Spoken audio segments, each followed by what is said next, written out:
Good morning, Ma'am Maria Alicia Maldonado. Exactly like Welcome. that. Warm welcome to you, Madam. Thank you Thank for you. coming in early and waiting for us. I think we will start anytime. Okay, it's perfect. You're from which country?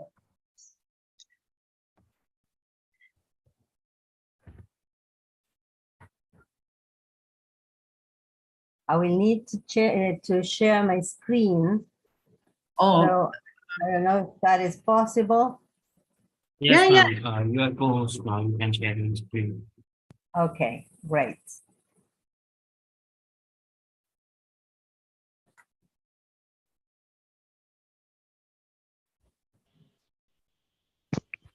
Good morning, dear Maria ma'am. It's a great pleasure to have you in this global platform. Thank you very much. For me, it's a real honor to be part of this summit and work together in search of achieving a better, equitable tomorrow.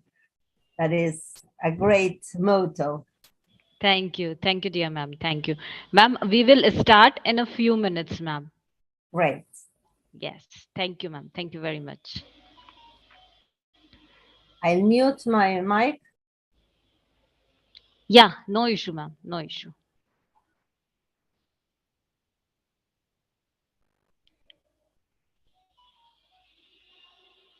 Good morning, Christiana ma'am.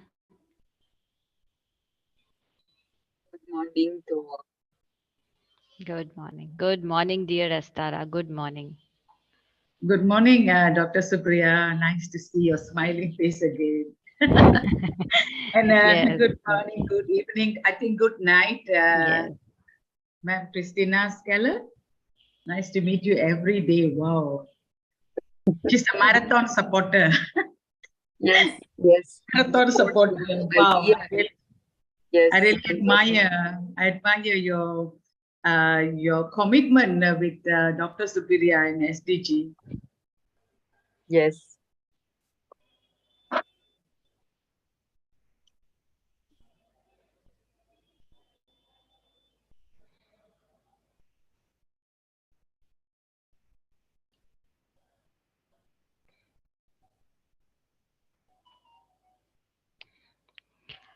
I would like to request technical team, please make co-host Brix, Brix.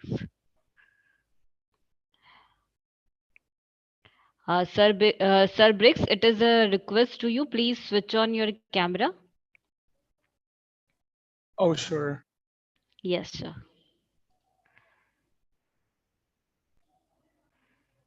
Good morning to everyone. Good morning, sir. Good morning. Warm welcome to you, sir. Warm welcome. So we will start in a few minutes, sir. Yes.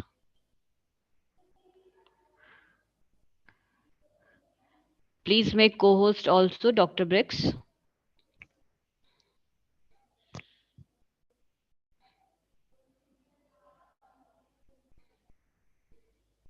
Yes, ma'am. Please co-host now. Okay, thank you very much.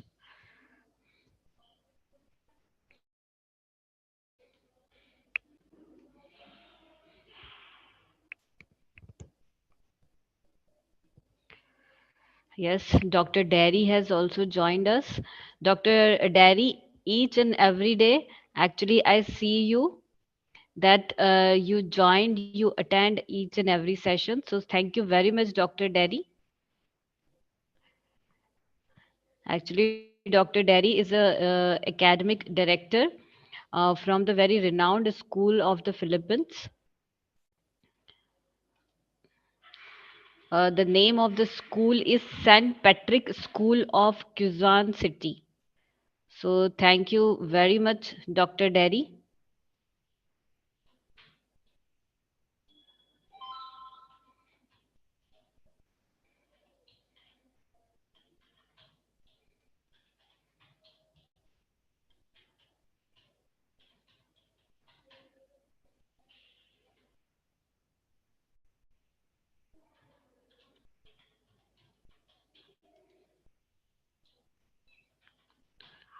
Nino also has joined us. Nino as a uh, educator, as an advocate of SDG. She actually joined every day from the land of Georgia to listen and to make notes for the betterment of her student. So thank you, Miss Nino, for joining us.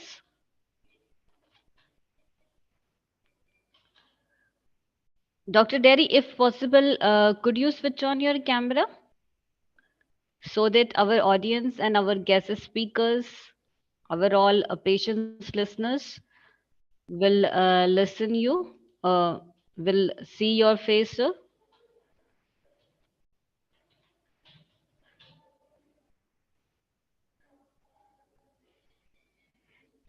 Okay. Dr. Derry messaged that yes, hi, yes, in 1 minute. Yeah. Thank you very much, Dr. Derry.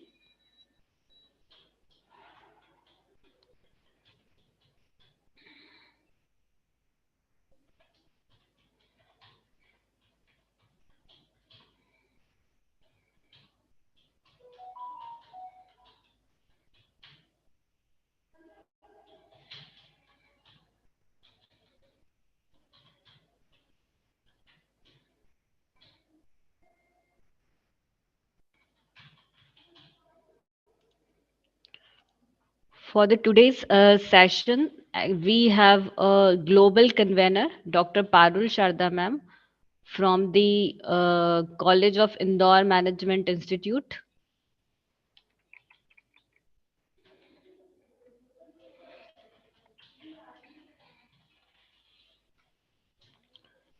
And for the from the College of Indore Management Institute, today we have a very renowned lady as a chief guest. She is the academic director. She is the CEO of the Indore Management Institute. So on 10 o'clock, around 10 o'clock, we will be live streaming from the Indore Management Institute, and all the faculty members and all the student participants will directly join live from the Indore Management Institute. Yes, here Dr. Dairy actually has switched on his camera. So, Dr. Dairy, my warm greetings to you, sir. Thank you very much, sir, for your association, for the participation of your students, and for your gracious presence, sir, in the Global Peace and Sustainable Development Summit 2023. Thank you very much, sir.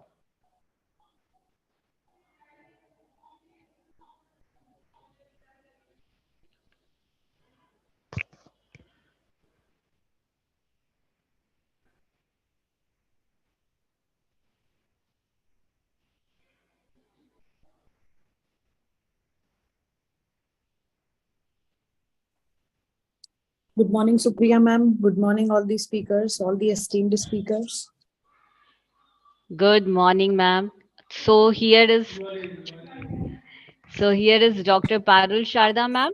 Dr. Parul Sharda ma'am is the global convener for the day 8. She is the yes. Thank you very much, ma'am. Thank you very much. Yeah.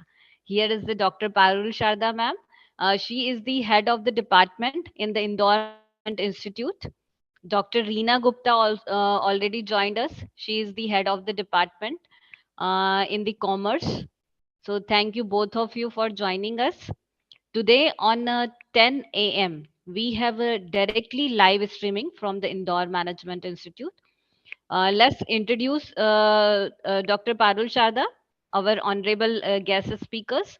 So, Dr. Parul Sharda, today we have the honorable guest speaker from the land of Argentina, Miss Maria, with us. Yes, so Miss Maria, she is a Dr. Parul Sharda. Today we have also a very great speaker from the land of Philippines, Sir Briggs, with us. Thank you very much, Sir Briggs, for joining from the land of Philippines. Yes. And Dr. Parul Sharda, we also have Dr. Derry. Dr. Derry is a renowned academic director from the School of St. Patrick, Cuisine City.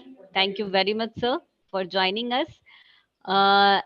Dear Astara is our mentor from the land of Malaysia. Dear Christiana is the mentor of Global Peace and Sustainable Development Summit from the land of Croatia. So thank you all of you for joining us. Now is it time for the official beginning of the Global Peace and Sustainable Development Summit Day 8. So thank you all the guest speakers. Thank you very much. Thank you all the participants for joining us. Uh, yes. So I am Dr. Supriya Pathak, today's host, today's your moderator, and one of the global convener of the Global Peace and Sustainable Development Summit. The Global Peace and Sustainable Development Summit 2023 is the joint collaboration of the Team Witty Gossip Association and Team Expression Learning Resource Private Limited.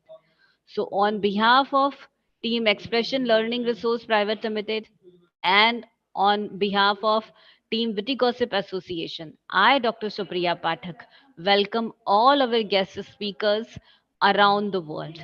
Thank you very much for joining us. Today, on the day 8, we will address the global goal.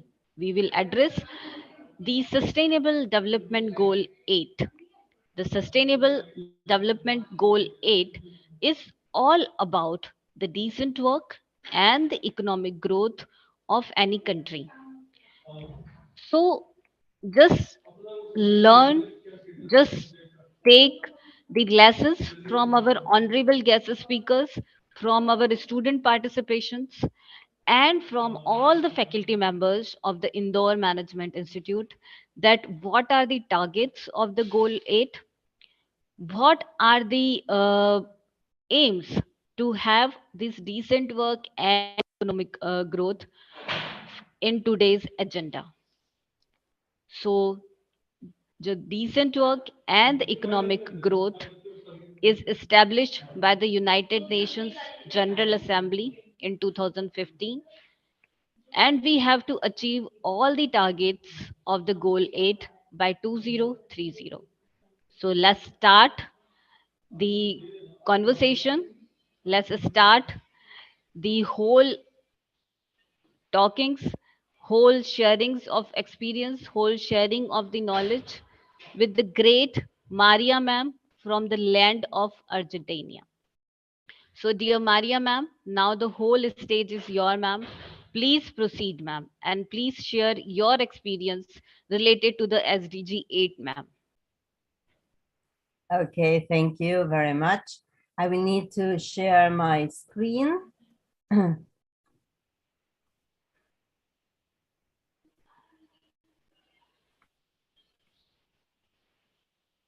Yes, ma'am. Your screen is visible, ma'am. Yeah. I'm trying to open the, yeah. There we are. Okay. Well, first of all, I want to thank for this invitation. For me, it's a real pleasure and an honor to be part of this summit, because I think we share the same aims as regards development in the world. Since we're going to speak about Sustainability Development Goal 8, I would like to start by elaborating a bit on the meaning of the goal. Decent work, which is the first part, implies good and safe conditions for workers and social protection for the family. Good and safe conditions imply that workers should be trained either before being hired or in service when they enter the companies, because in that way they are going to avoid risks at work. And they should be also given the equipment for safety. This should be audited inside the companies as well as from the outside by the government or special organizations.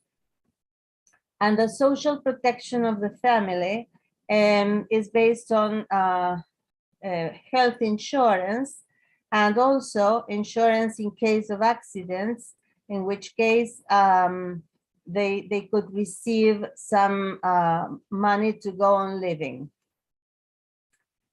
This kind of decent work should provide professional growth potential. That is, workers should know that no one can do everything and everyone can do something. And that is why working collaboratively, they can achieve the aims they present. Now, this collaborative work fosters the development of each individual member of the group, because workers learn while they are working, and in that way they get prepared for stepping to the next level. Gender parity and equality are essential. Women in some countries are culturally looked down, and so they sometimes accept this parity, but it's something we should try to change. But in some countries which claim to be for equality, women also have to face the crystal ceiling, in which case they can access the same position men have access to, but they get a very much lower pay, and that is unfair. Because we want a sustainable economic growth, which means sustained in time, that is, each activity or each job should be kept a long time. And in order to do so, we need to adapt the demands to the challenges that the growing of science and technology bring about. It should be inclusive, because not only we should try to avoid gender discrimination, but also age discrimination and disability discrimination. Everybody has the right to get a job. And it should be sustainable, because we should be able to grow without damaging the environment. We need full and productive employment, which is the way in which we are going to have people working at different in different areas with diversification and technological upgrading and innovation, so that we add value to the different labor sectors. And decent work for all implies equal pay for the same kind of job, no matter who does it. Same activity should get the same pay. In this way, we protect labor's rights, and it's a way to stop modern slavery and child labor. For achieving all this, education is paramount, because educators are agents of change. Why? Because it is education which will grant workers the possibility of developing occupational competencies that could be associated to different jobs or professions. It is through education that they will develop soft skills which will help them to manage conflict. Could be they will develop interpersonal skills and decision making, time management, everything that will enable them to work collaboratively in search of a better world for tomorrow. This is everything I have to say because of the time restrictions. Thank you very much.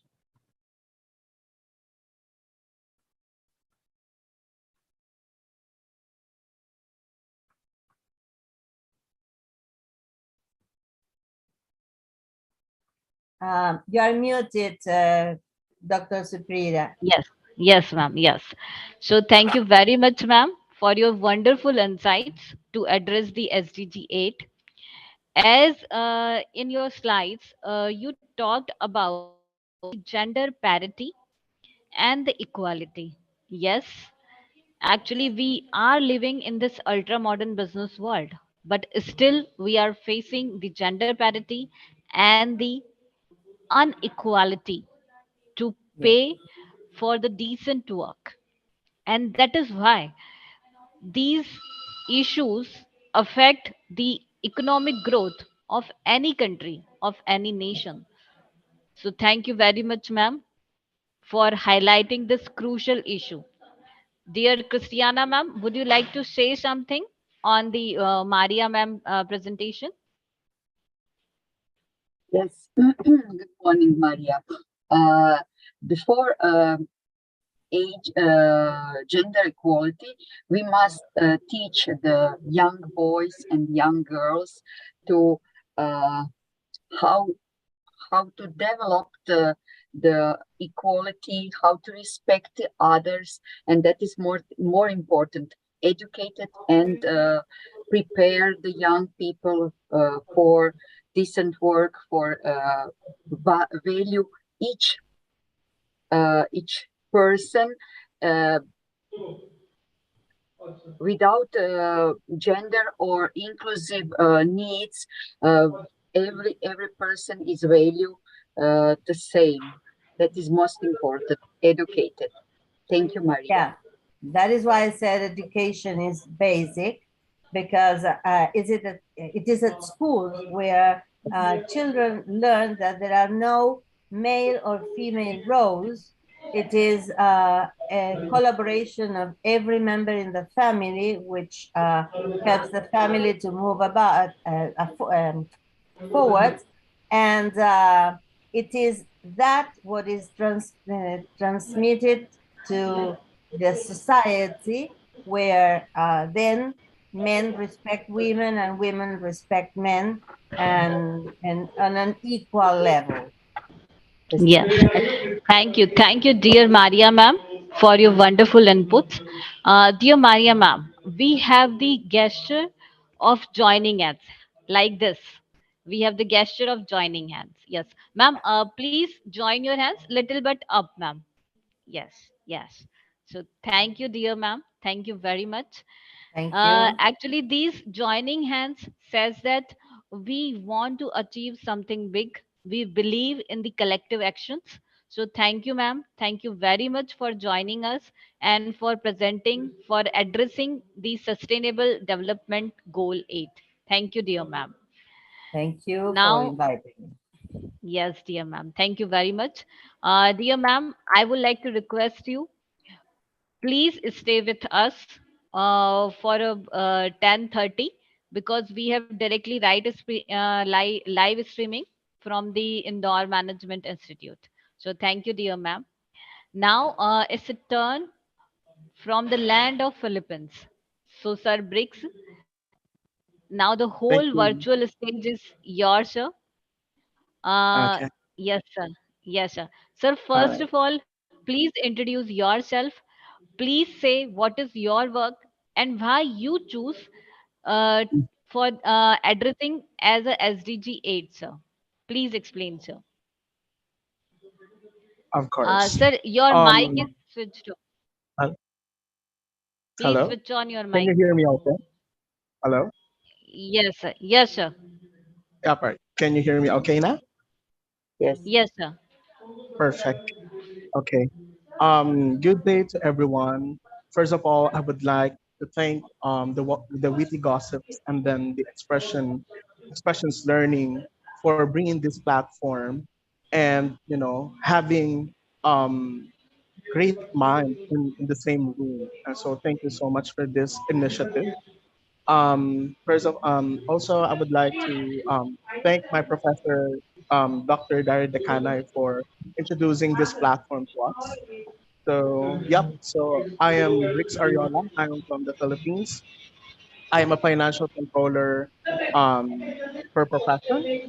Um, During my part time or during my free time, I am working also as a part time lecturer in the Pamantasan of Lungsod of Valenzuela in the Philippines.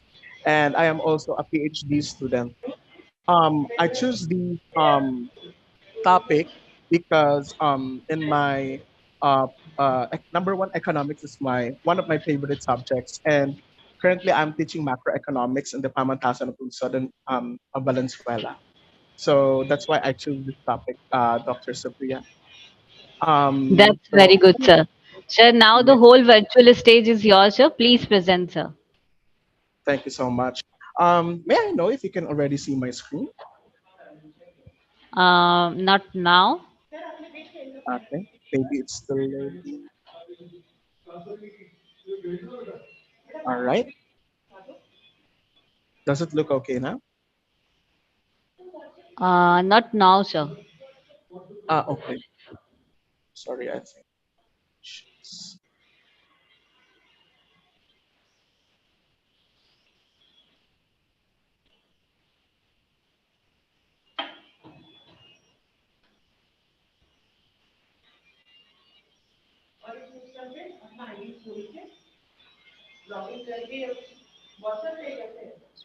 Give me a moment. I'm sharing my screen, but then I'm having some problems. Hmm,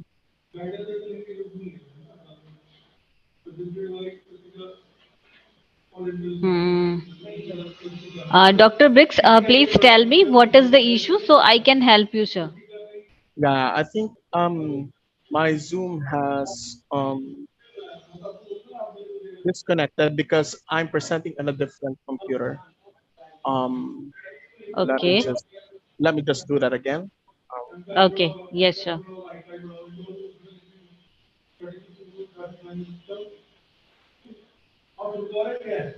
Meanwhile, I would like to inform all of you that for each and every goal, we have a special awards from the Global Pride Excellence Awards 2023 and from the Global Empowerment Awards 2023. So, the Global Pride Excellence Awards will be given to those participants who deliver their best speeches to address the different sustainable development goals. And the Global Empowerment Awards 2023 will be given to those participants, to those speakers who actually delivered their beautiful presentations, who actually use the impactful animation tools, who actually used the most insightful facts and figures to explain the SDGs. So these are the two awards. And here I am again explaining that the Global Peace and Sustainable Development Summit 2023 is the joint collaboration of the Team Witty Gossip Association and the Team Expression Learning Resource Private Limited. So, Dr. Briggs, are you ready, or if there is any issue? yeah, I think I'm having issues at the moment. Is it okay if we proceed with the next speaker first, and then I'll just going to sort it out. I tested it a while ago and it's working. So yeah, Okay, apologies okay. for this. No issue, sir. No issue with that. Sir, you can do one thing, if possible. Mhm. Sir, you can send your presentation in our official WhatsApp group, sir. Okay, that's great. Okay, sure. Yes, yes, sir. We'll do So, so. sir, Yep. from that, I will download the presentation and I will Mhm. share the screen for you, sir. Okay. All right. Yes, sir. I'll- Yes, sir.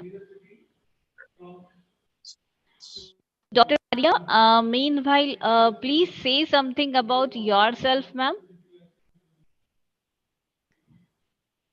Yes, Dr. Maria. Yes. Please say something about yourself, ma'am, where you are working. Yes, ma'am. Okay. I am, in fact, I'm a freelance book writer. I've written 3 series of books for teaching English at secondary schools. I was a teacher trainer for over 30 years, but now I'm retired. So what I do is to present workshops for in-service teachers to update their knowledge and to practice. And that is why my area of expertise is phonetics and phonology, as well as didactics. And so that is why I work with teachers and teachers to be in their last year of study at tertiary level. And I love participating in these conferences because I learn a lot from my colleagues all over the world, and I open my mind to new ideas, because I think that education is that opening minds to improve our performance in whatever we do. I'm So I'm great. I'm in Yes. Argentina, in a city called Santa Fe, which is near the capital city of the country. Um, it is small enough to have a sort of familiar relationship among the citizens, and big enough so as to have universities and tertiary level institutes where students can study law, chemistry, medicine, and become teachers of many subjects. We have 4 years courses to become teachers here in Argentina. Oh, great, ma'am. Great profile actually you have. Thank you very much, ma'am. And yes, I believe, I guess that from the crystals and the pearls of your experiences, our today's audience, our today's guest speakers, our all faculty members, and all the students from the Indore Management Institute will definitely learn. So Yes. thank you, dear ma'am, for introduce yourself. Thank you, dear ma'am. Thank you very much. Okay. Uh, yes, Thank you. Sir Briggs, have you Yeah. sent me the Mhm. presentation Doctor, yeah, Dr. Supriya, is it okay if you can send your email because I don't email? have my Okay, WhatsApp. yes, sir. Okay, I'll so just sir, send in it the via chat box, I yes, forward in it the on chat this. box, sir, I am writing my email, sir. Just hold on, sir. Sure. Okay, sir.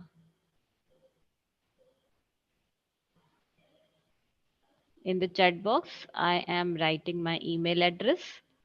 Just Hmm. hold on, sir. Okay.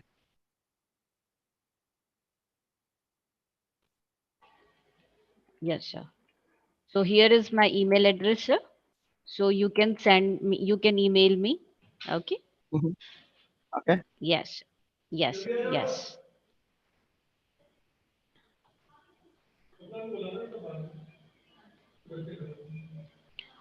So now I would like to explain that what is the Witty Gossip Association and what is the Expression Learning Resource Private Limited. Actually, the Expression Learning Resource Private Limited uh, is the platform to give all the students who only knows the Hindi language. It gives the platform to those students who wants to learn English, who want to learn business English, to present, to show their ideas, to show their innovative work to the world.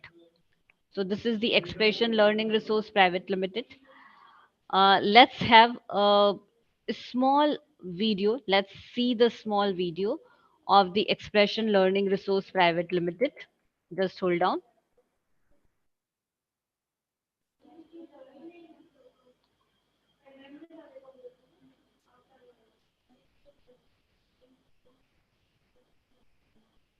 Actually, in this ultra modern business world, still we have to face some kind of technical issues, some kind of technical glitches.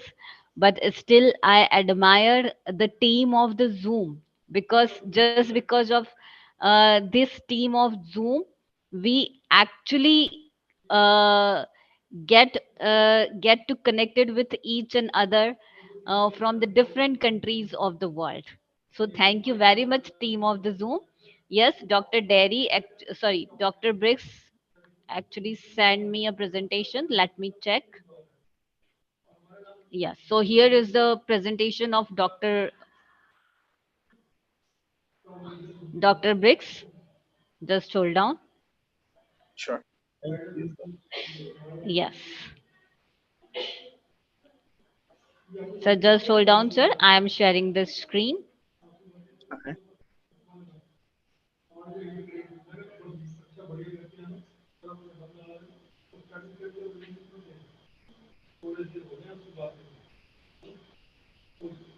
Your presentation is now opening. That's very good. Yes. Perfect. Just hold on, sir. Yes. Now I am sharing the screen, sir. Mhm.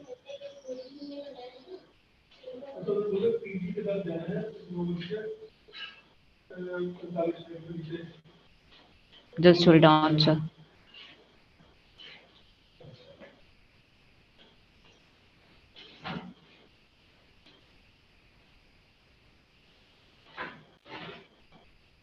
So hope my screen is visible.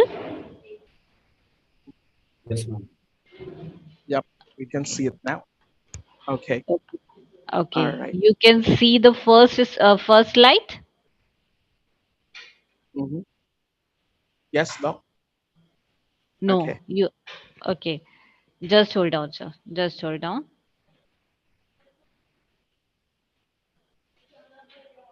Just hold on, sir.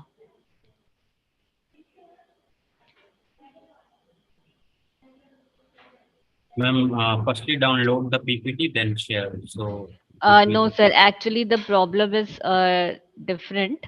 Mhm. Actually, I have the two Chrome files. That's why here is the problem. Just hold on. I'm fixing it, sir. Okay. Yes, sir.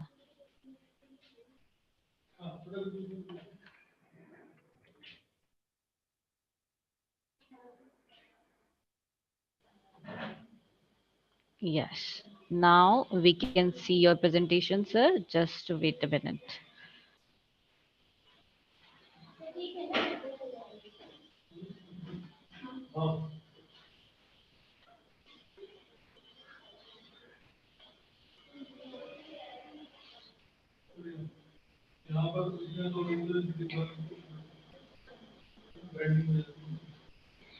Just wait a minute, sir.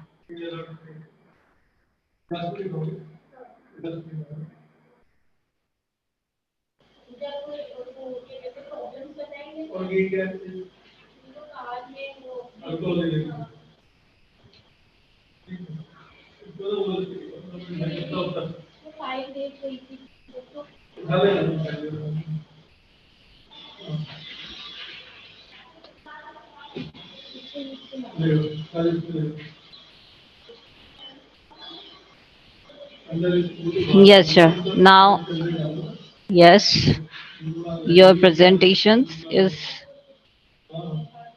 might be visible. Just hold on. Mhm. As I can see, sir, your topic says bridging the gap, strengthening domestic financial institutions for equal access to financial services in the Philippines. Right, sir? Yes, that's Yes, just hold on, sir. I am sharing the screen, sir.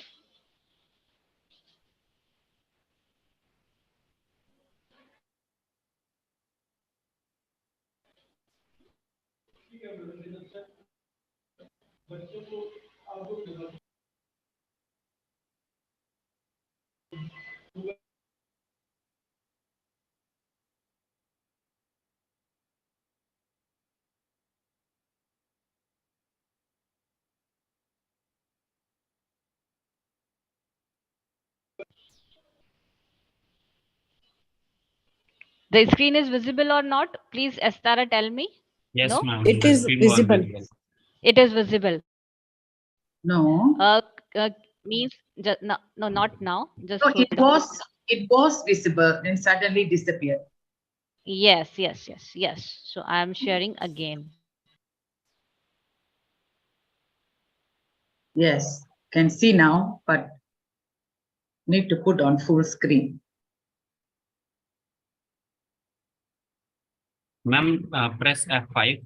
So, yes, ma'am. It's now in full screen. Yes, great, great. It's visible now fully. Supriya ma'am, you are on mute.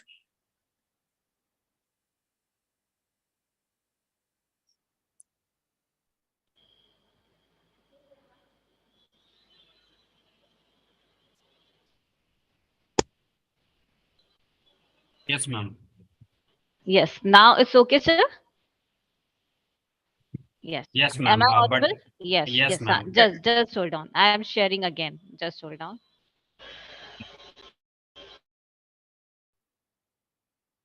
Yeah, good, good. Can see. It's visible now. Ma'am, you are again on mute. It's okay, ma'am. Let us start with the presentation. Sir, you can start now. Whenever you want to switch the slide, you can just inform the ma'am.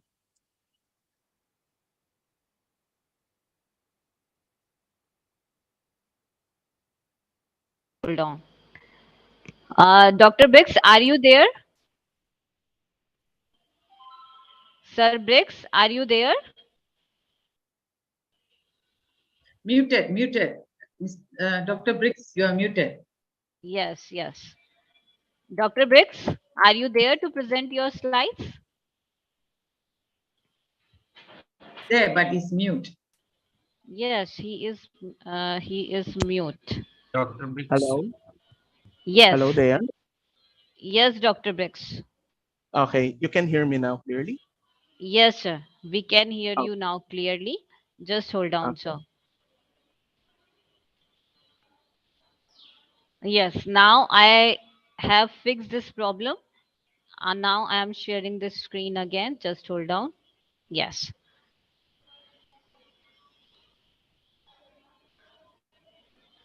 So now the screen is visible and am I audible properly? Yes. Yes. Yep. Okay. I think it Okay. needs to be full view though. Full screen, please. Yes. Yep. Okay. So here is the full screen. Yes. Dr. Briggs, please go ahead, sir. Okay. Can you hear me okay? Am I audible? Yes, sir. You are audible, sir. All right. Okay. So in this morning, I'll be discussing about bridging the gap, strengthening the domestic financial institutions for equal access to financial services in the Philippines. Okay. Next slide, ma'am. Yes, sir. All right. So I'll be discussing about the decent work and economic growth, which aims to promote sustained, inclusive, and sustainable economic growth, full and productive employment, and decent work for all. Specifically, I'll be touching on the strengthening the capacity of domestic financial institutions to encourage and expand access to banking, insurance, and financial services for all. All right. So we're talking about the capacity of domestic financial institutions. What is the role then of the financial institutions for us to have a decent work and economic growth for everyone? Next slide, please. As you can see in the next slide, FIs plays an intermediary role to make surplus funds available as capital. It facilitates the flow of funds between savers and borrowers in an economy. Savers who have excess funds deposits their money with financial institutions such as bank, which in turn lend the funds to borrowers who need them for investment, consumption, or other purposes. And this intermediary process helps to allocate capital efficiently to productive investments such as businesses and infrastructure projects, which in turn can generate economic growth and employment opportunities. Hence, the savers, the banks, the borrowers, as well as the government are interlocking components for us to have a sustainable economic growth. And if we have economic growth, we'll be having a decent work for everyone. Okay. Could you please go to the fourth slide, please?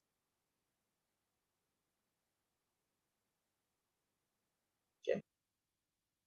Can I just confirm if everyone is seeing that slides are moving? No, I think we need to move to the slide. Dr. Supriya?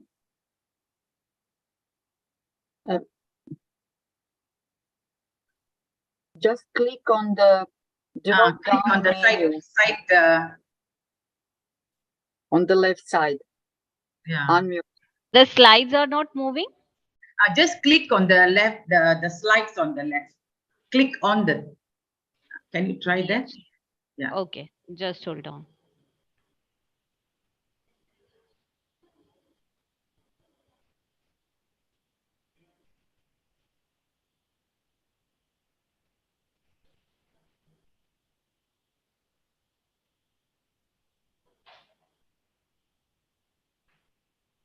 Just hold on. I'm again sharing the screen.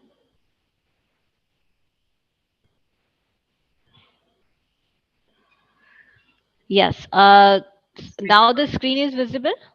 Yeah, visible. Can you Yes, put ma'am. on full Just screen? double click on that slide so Ah, it is okay. visible in full screen. Okay, just hold on. No, click on the left side or Yes. on the TV screen. Yeah. Yeah. Now Not it's full visible. screen. It's Yes, visible, ma'am. but not full screen. Yeah. It's not a full screen. Yeah, Just not double full tap the screen. screen, ma'am. Just click Okay, on just the monitor icon at the bottom right.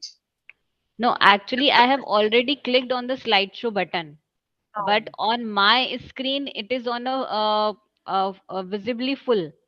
Oh, okay, Yes. okay. So You can no just issue. carry No on. issue. No issue with Dr. Bits. Could you see the slide says number of commercial bank branches? Yes, yes. Yes. Yes. Yes, yes, sir. So, Doc, without making a slideshow, now we can proceed, sir. Okay. Yes, So, please. all right.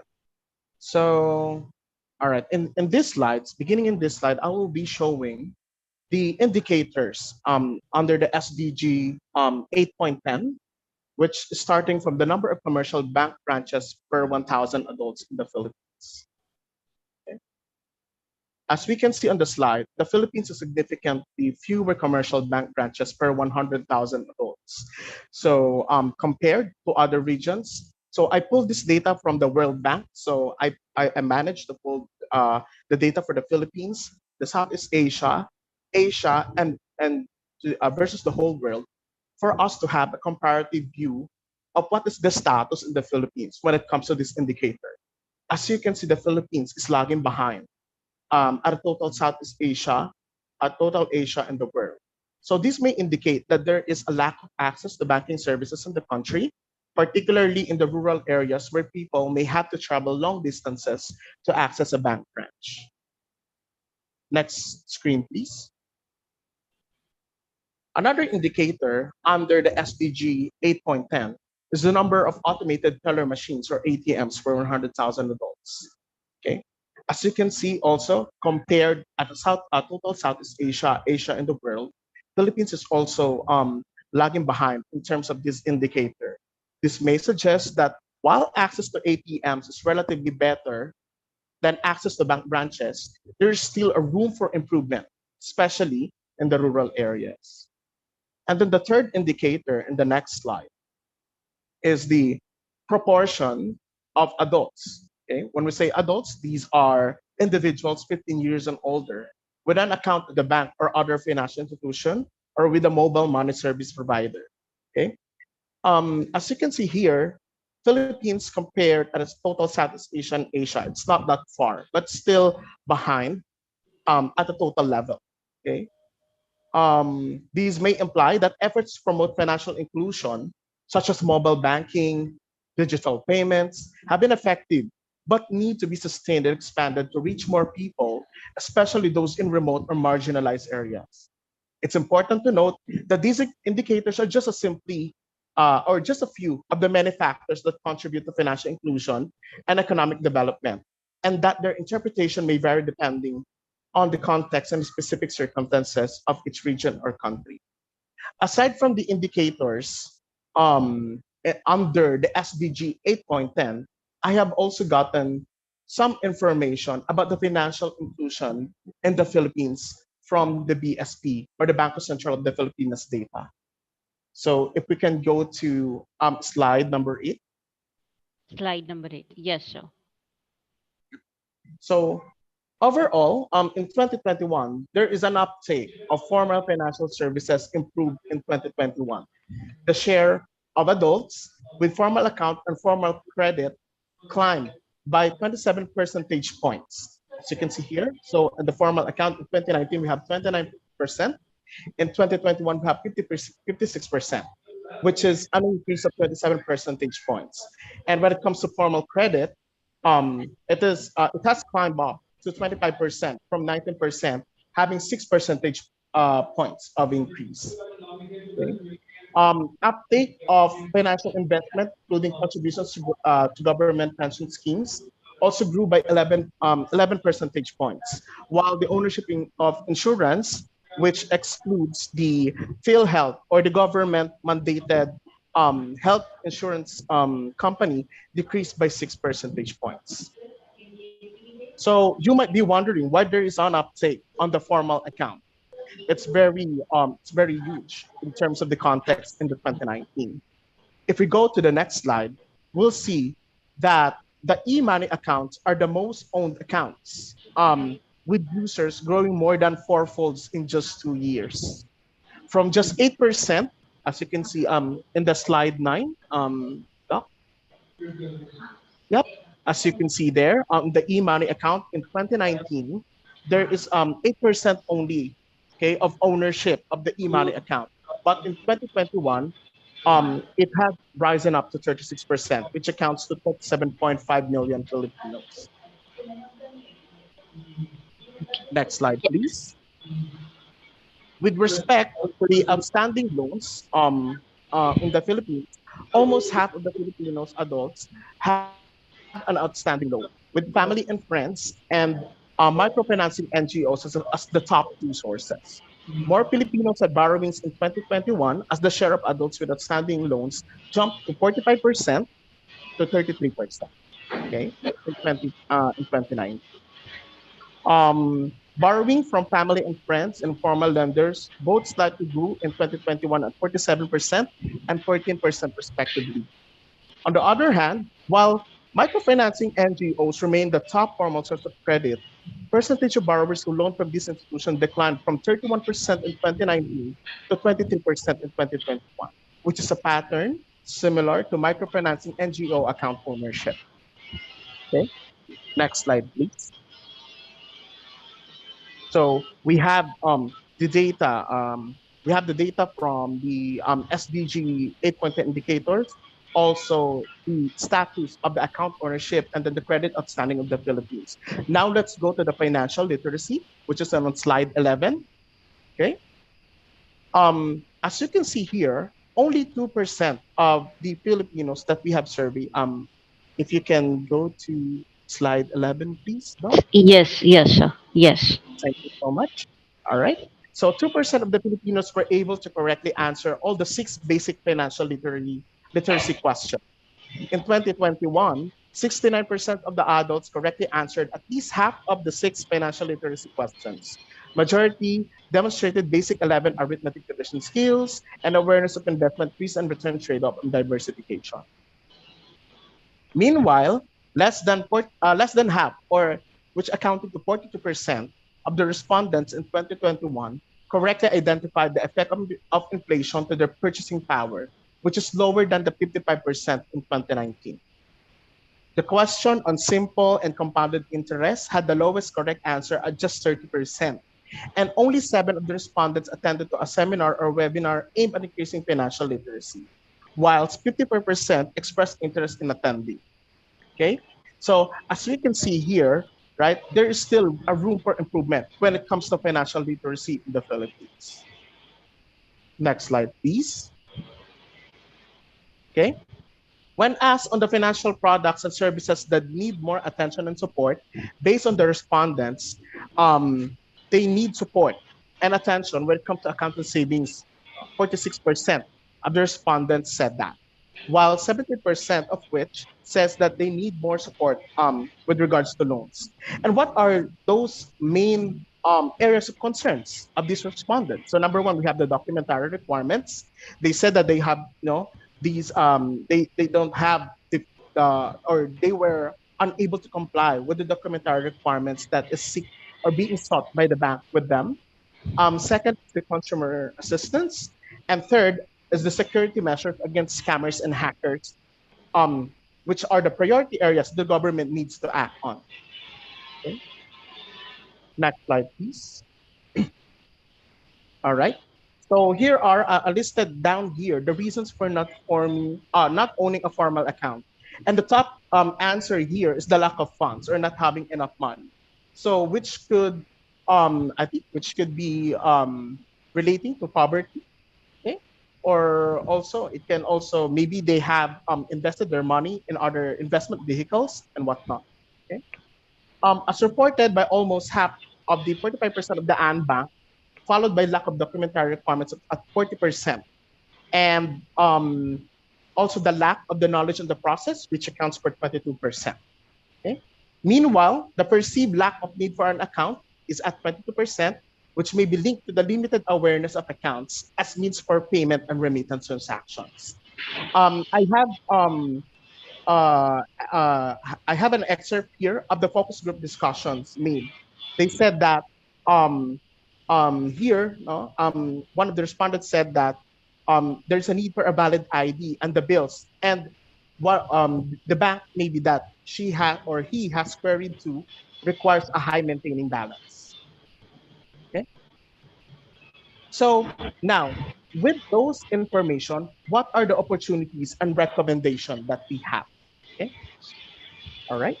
So number one is on slide 15, we must Slide. encourage, yep, the expansion.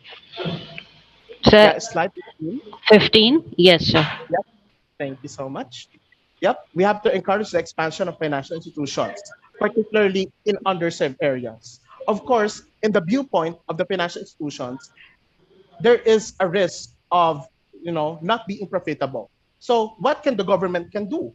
Okay, the government can include offering incentives to financial institutions that establish branches or offices in underserved areas, as well as supporting the development of microfinance institutions and other non-traditional financial institutions that can serve the needs of the underserved population. Next up, in slide 16, also, I argue that there is a need in developing and implementing financial literacy programs that help individuals understand the importance of savings, credit, and insurance. I think with the data that we are seeing, you know, there's an uplift, right, in the number of the formal accounts or the opening of the formal accounts. But still, there is a need, or there is still a room for improvement for us to have an inclusive growth. Okay, so financial literacy programs, are designed to educate individuals on financial management, including budgeting, saving, investing, credit management, and risk management through insurance. But most of the people here thinks that insurance is it's just another expense. They don't think it as a form of a risk management. So I think there is also a work that needs to be done there. Okay, and we, as members of of this um uh of this platform, can have a share of educating our youngsters, as well as our colleagues, as well as our families. Okay, we cannot do it on a big scale, but we can do it on a small scale. And it is starting from sharing your experiences with your families and friends. And if you are teaching with your students also, what is the importance of having insurance as as a way of managing your risks. Okay, such programs can help all of us to understand the importance of financial products and services and their relevance to their daily lives. These programs can be delivered through various channels. You can it can include workshops, seminars, mobile apps, and online platforms. Okay. I also argue that we can also use social media for this reason. We can post a 60-second video in Facebook, like in the form of reels. We can also post TikTok videos explaining just a brief overview of what insurance can do to us, or saving or investing. Okay, what can it do to us? And most of the people in these platforms are the younger generation, so it helps building that knowledge at that level. Okay, next slide please. Slide 17, which is the promoting the use of the digital financial services. Yes, no, the brick and mortar setup of banks can be costly, but we can you know um advocate in the use of the digital financial services, okay, such as mobile banking and e-wallets, to increase access to financial services in remote areas. By leveraging digital technology, financial services can be provided more efficiently at lower costs. Okay, because there is no, I think the overhead is lesser because you don't have that physical branch, and it also makes it more accessible to people in remote and underserved areas. To promote the use of these digital financial services in the remote areas, it is also important to develop the necessary infrastructure, such as the mobile networks and then the digital payment systems. Governments can also provide incentives to financial institutions and service providers to expand their digital offerings to the underserved areas. So, furthermore, of course, the push to the financial literacy um, plays a major important role. It is, I think, it's also pivotal for the success of this digital financial services. Next slide, please. Slide number 18. Um, is to ensure the financial regulations and policies are inclusive. However, I think it's a practice. It has been a practice in the financial institution, to have to be conservative when it comes to financial regulations. However, I think we must also recognize that over-regulating can also hamper the progress of a society. Okay? So we have to remove these unnecessary barriers. I think it's more of revisiting or reviewing the validity of the existing controls. Or we can replace these controls with another, compensate these controls with another controls, right? So financial regulations and policies should not create unnecessary barriers that prevent people from accessing financial services. For example, you require excessive documentation or high account minimums, which can make it difficult for low-income individuals to open bank accounts, right? In the Philippines, the Banco Central of the Philippines has implemented regulations that require banks to provide basic deposit accounts that can be opened with minimal documentation and without maintaining a minimum balance. This has helped to increase the financial inclusion, with the number of deposits account in the country growing from 43.5 million in 2016 to 70.6 million in 2020. Second, I think this also stems up from what Dr. Maria has said, is to also address discrimination. Financial regulations and policies should also address discrimination that may prevent certain groups of people from accessing financial services. For example, this specific race or this specific tribe can face discrimination when applying for loans and other financial services. Here in the Philippines, the BSP has implemented regulations that prohibit such thing. And these regulations help to ensure that everyone has equal access to financial services. The third one, at my end, is to also encourage innovation. Okay, financial regulation and policy should encourage also innovation and financial services. Okay, of course, it will also expand the access to financial services. And number four, still also very important, is to provide consumer protection. Financial regulations and policies should also design consumer protection in that purpose, because who is the vulnerable, come to think of it, right? Who is the vulnerable groups here? These are the low income individuals and small businesses, and those that are new, or just recently onboarding into these digital platforms. Okay, so I think still also boils down to the proper provision of the financial literacy to every to the members of each country. Okay, so this can include regulations that require financial institutions to disclose fees and charges, provide clear information about financial products, and implement measures to prevent fraud and other forms of financial abuses. Thank you so much for your time, guys. That is the end of my slide, and apologies for the for the tech issues at my end. Thank you so much again for your time and for listening. Thank you. Thank you very much, Sir Briggs. Actually, please accept my apologies No because, worries. Apologies yes, also. yes. Actually, sir, I was not able to share your screens in a proper manner. So, thank you very much, sir. You highlighted the financial literacy, sir. And here I Yeah. would like to mention that the Team Witty Gossip Association and Team Wiki, that means the team Wiki. Actually, I am the vice president of the team Wiki, and Dr. Parul Sharda is the president of Financial Literacy Council of the Wiki. Wiki is the Women's India Chamber of Commerce and Industry. And with these teams, Team Witty Gossip Association and Team Wiki, actually we have started the movement which name is Global Empowerment through Financial Literacy. Because I am from the finance background, so I know that we have to educate people that what is the difference between the saving and what is the difference between the investing. Right. So if you earn 1 rupees, so you have to save 50 paisa. Okay. So actually, uh, in our institution, in our locality, I am on the movement that yes, I will educate all the young minds about the financial literacy.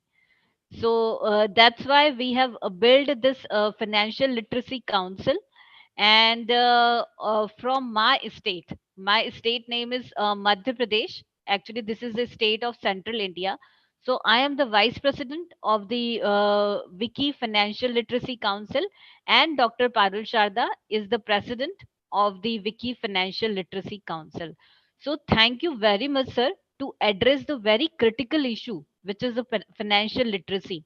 Actually, from the class 1 we have to started giving the education about the financial literacy to all our students, to all our, we can say that, to all our future entrepreneurs, right? So yes, sir, I am completely fascinated, sir, about your presentation, the facts you present, the figures you show. So thank you very much, sir, for joining us. Sir, I am giving you a spotlight, sir. Just hold on, Thank sir. I would like to capture your face, sir. Just hold on. I'm adding the pin, sir. Yes. you. So Mhm. thank you very much, sir. Please join your hand, sir.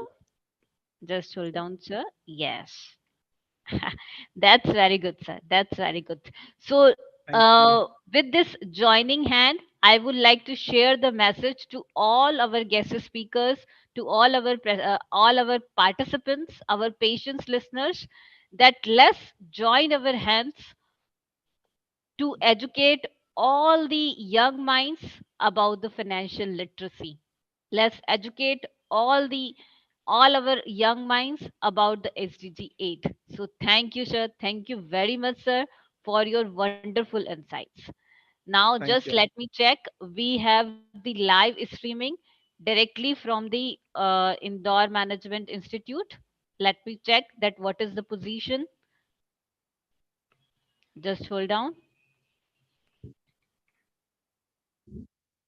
today, actually, from the Indore Management Institute, we have the presentations from the faculty members. We have the different insights from the students.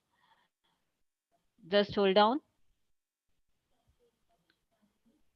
Yes, I'm checking. IMI is joined or not. Yes, Sawan Patidar from IMI is joined. Yes. Shruti ma'am, Mausam sir from the technical team, please Yes, let me ma'am. know. Yes, whether we are going to live from the Indore Management Institute or we have to wait. Please let me know. Ma'am, I'm checking. Give me 2 minutes. Sure, sir. Sure. Meanwhile, Dr. Derry, please, could you switch on your camera, sir?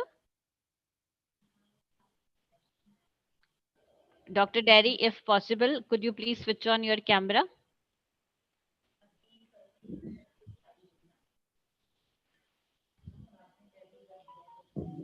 Yes, I think Dr. Derry is not here. He is not on the desk.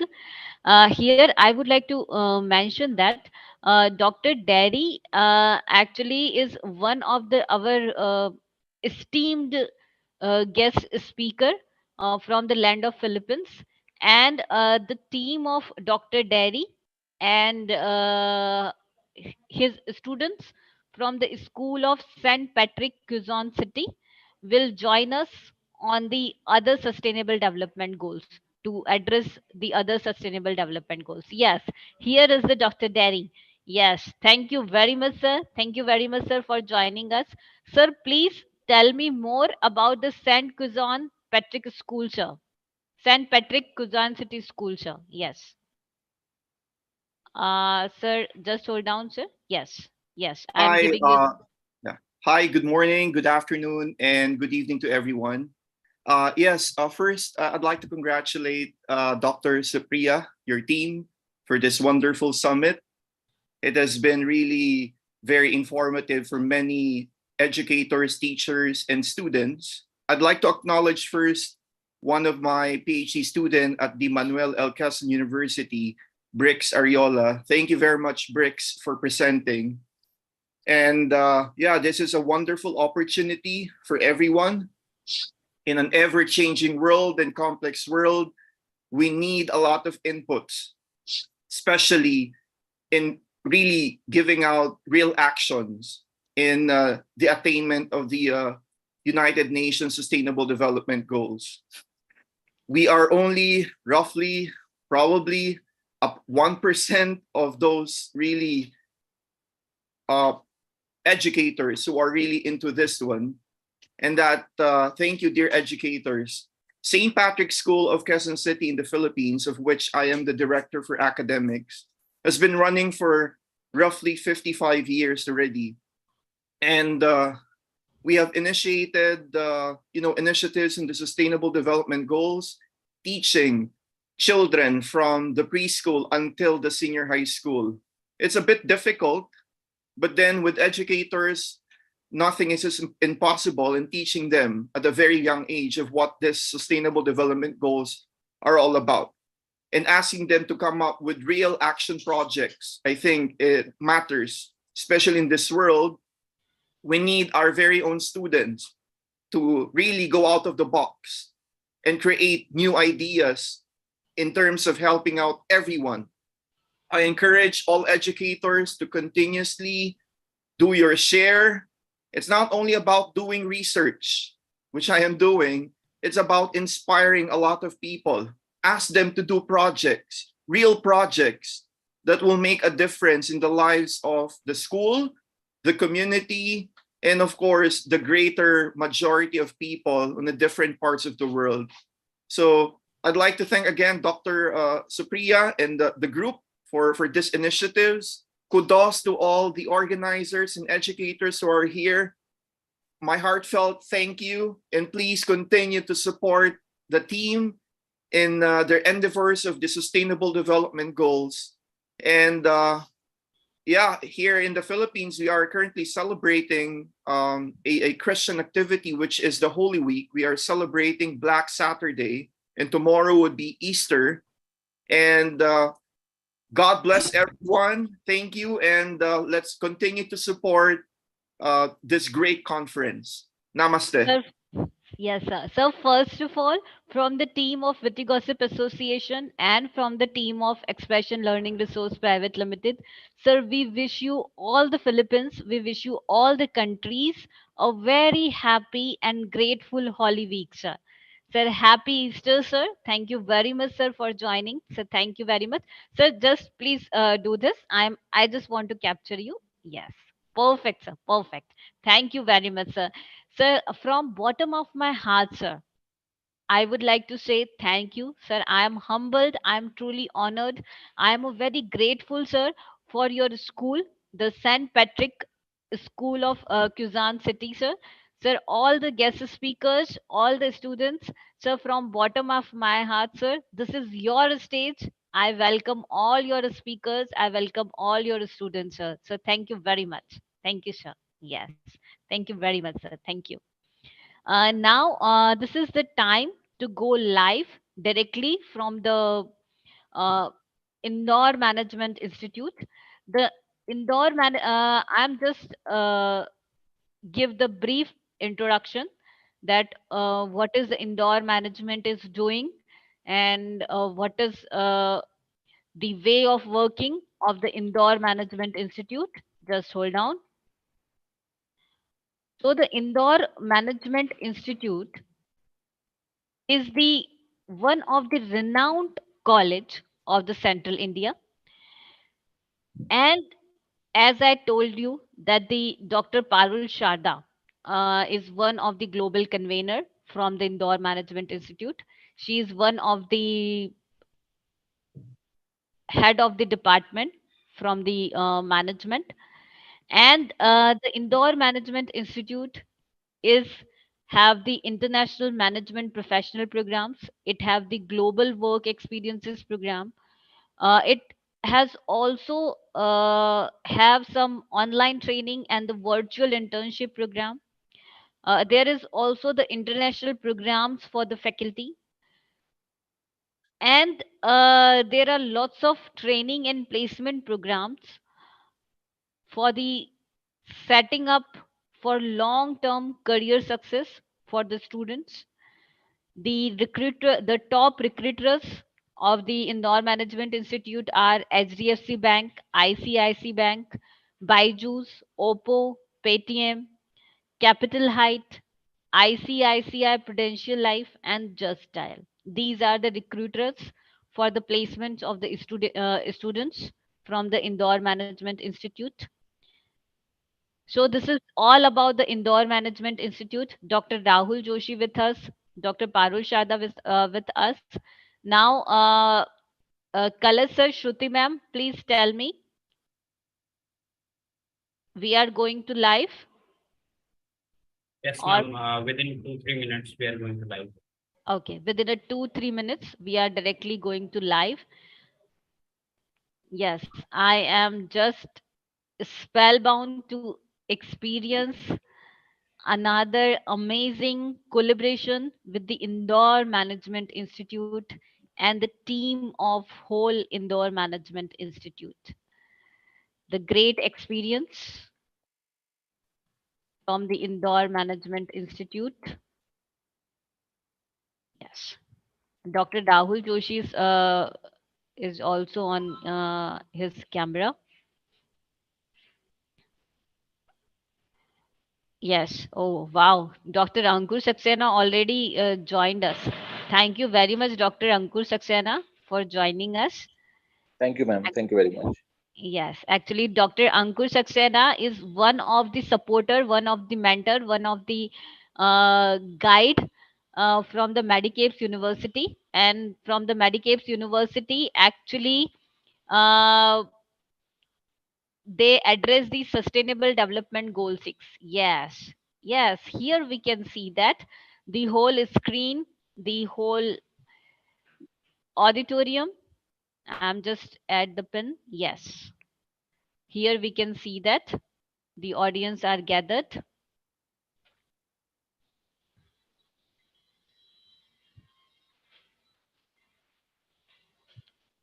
Yes, so we have the live streaming directly from the Indore Management Institute. Our technical team is there.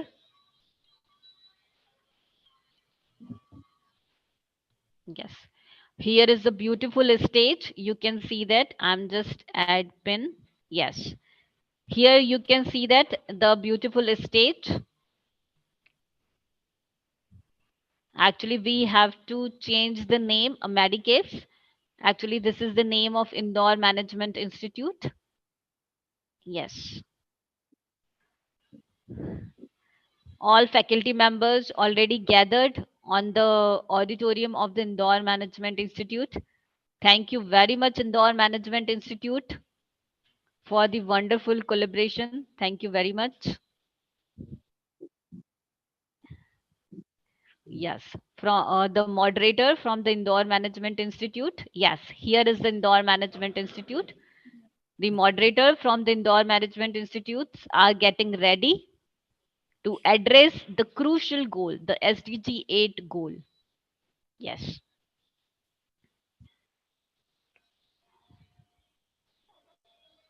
What a big auditorium they have.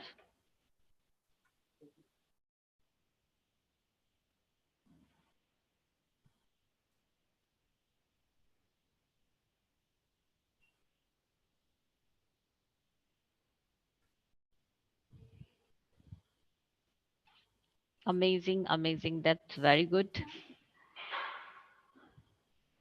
Rahul sir. So now I would like to request Team Indore Management Institute, please go ahead. Now we are waiting for the wonderful presentations from the students of the Indore Management Institute and from the faculty members of the Indore Management Institute. A very Yes. good morning. Good afternoon to one and all present here. I, Paki Badya, welcome you all today on this international event, Global Peace and Sustainable Development Summit 2023. I welcome Honorable Director, Mrs. Ankita Gupta ma'am, respected CEO, Mrs. Nikita Pandey ma'am, respected VP Law, Mrs. Ayushi Gupta ma'am, respected Principal, Dr. Sanjay Sharma sir, respected HOD, Management, Dr. Parul Shada ma'am, HOD Commerce, Dr. Reena Gupta ma'am, HOD Law, Professor Rahul Joshi sir, all the faculties and students. In association with Witty Gossip Associations, Expression Learning Resources Private Limited, and IMI Group of Institutions. Today, we will be discussing and sharing views on Goal 8 of Global Peace and Sustainable Development Summit, that is decent work and economic growth. I wish to thank Expressions Learning Resources Private Limited and Witty Gossip Association for providing IMI Group of Institutions the opportunity to be a part of this amazing international event, the Global Peace and Sustainable Development Summit 2023. Now, we will be moving towards the lamp lighting ceremony. Brightness and wealth are represented by light. It removes the forces of darkness and gives the positivity. Light is a spiritual term that denotes vitality.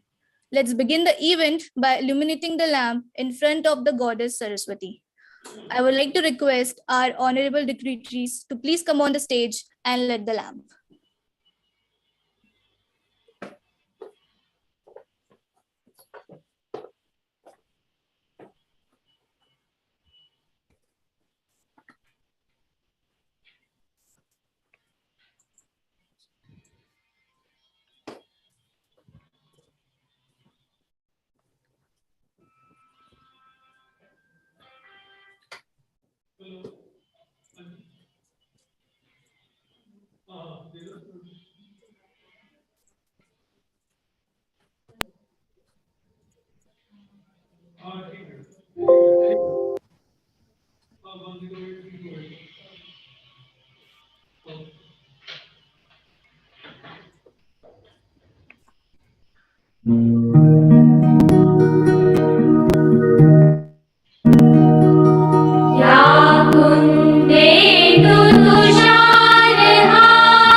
Thank you so much, honorable dignitaries.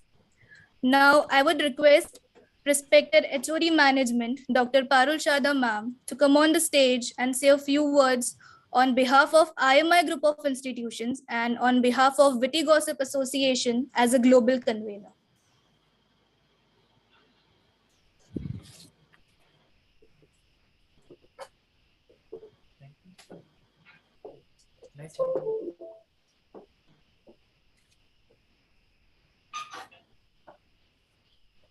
Thank you, Ms. Paki.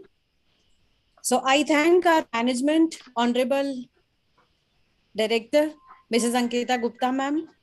I would also like to thank our CEO, Mrs. Nikita Pandey ma'am.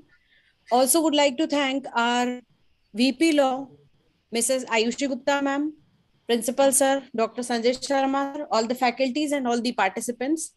First of all, I would like to convey you that if you can see the seats which are blank in our auditorium, today we are having off for the students, and students of our institute are joined through the YouTube and through the Facebook live link, and they are witnessing all the event of today through live streaming, and only the participants are here today with us.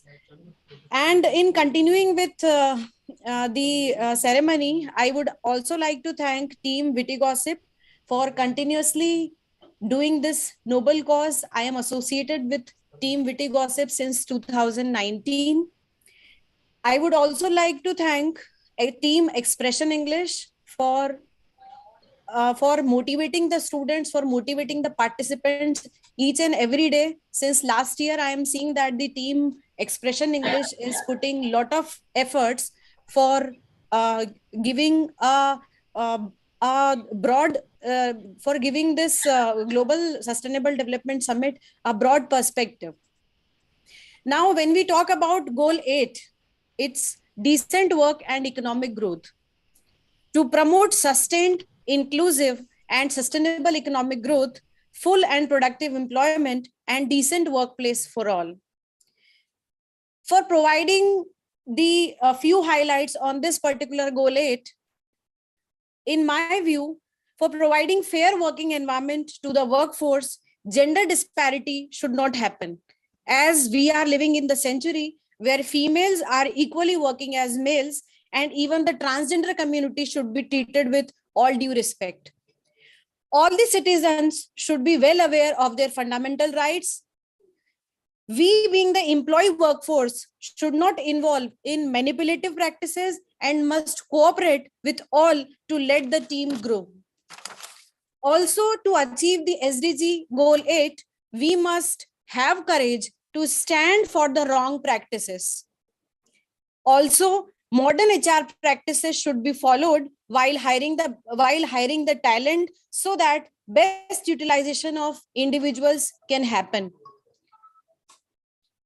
Also, to better achieve the SDG Goal 8 by 2030 or in the coming years, regular trainings and workshops should be organized for the development of workforce, as the growth of organization and employee is mutually related and directly proportional.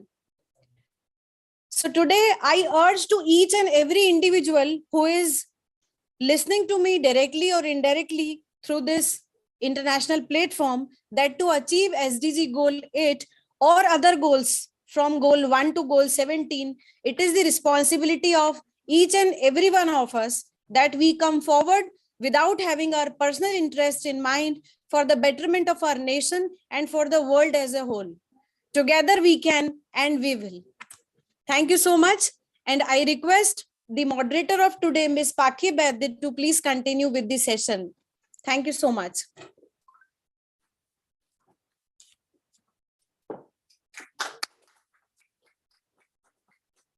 Thank you so much, respected ma'am.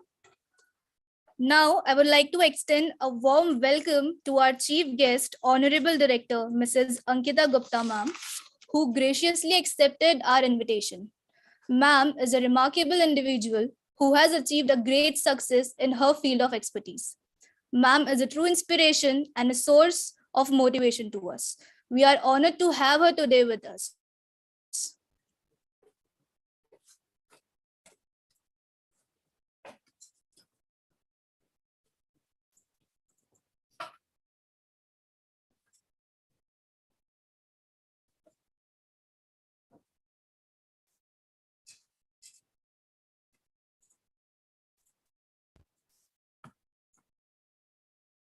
morning to all dignitaries and participants present here and connected globally. Being the director of IMI Group of Institution, I express my gratitude to Witty Gossip Association and expressions for collaboration with us third time for the Global Peace and Sustainable Development Summit 2023.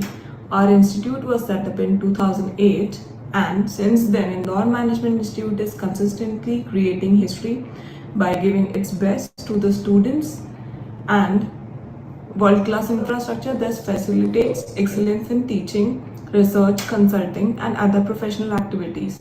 We have a long-standing reputation for innovation.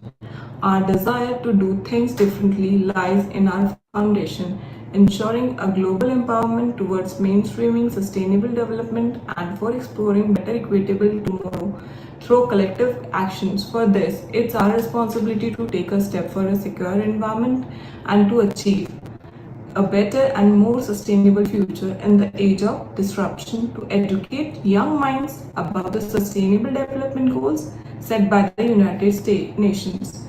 Today, we are here to discuss about sustainable development goal, which aims to promote economic and decent work for all. Economic grow when more workers have access to jobs and when workers are more productive.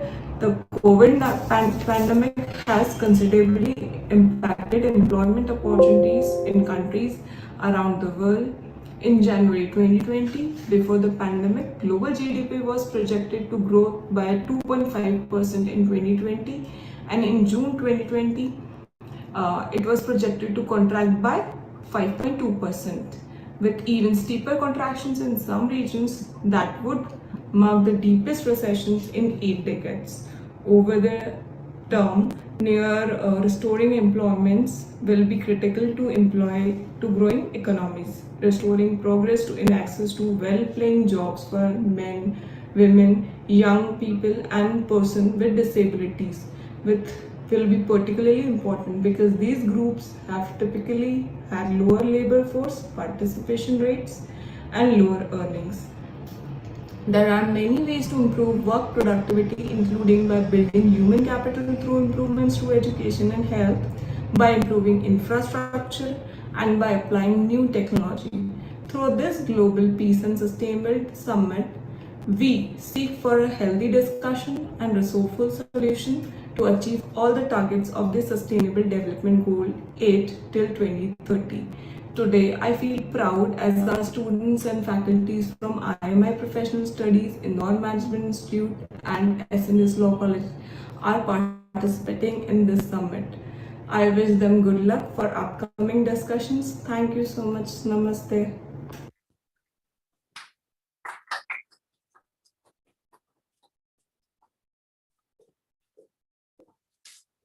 Such a wonderful speech by our honorable chief guest, ma'am.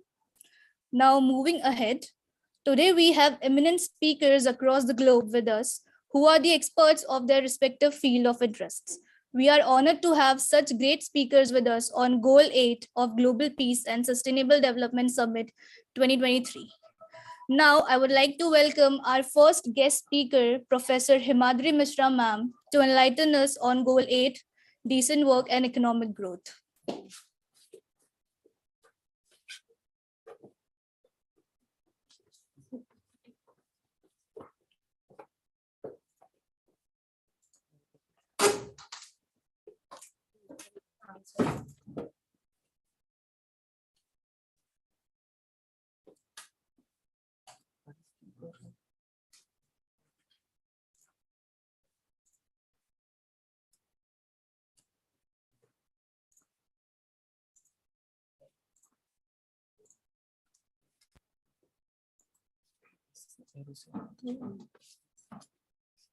Okay, so namaste everyone. I am Himadri Mishra, a lecturer at Indore Management Institute, Indore. Today I will be speaking for topic which is of Goal 8, Sustainable Development.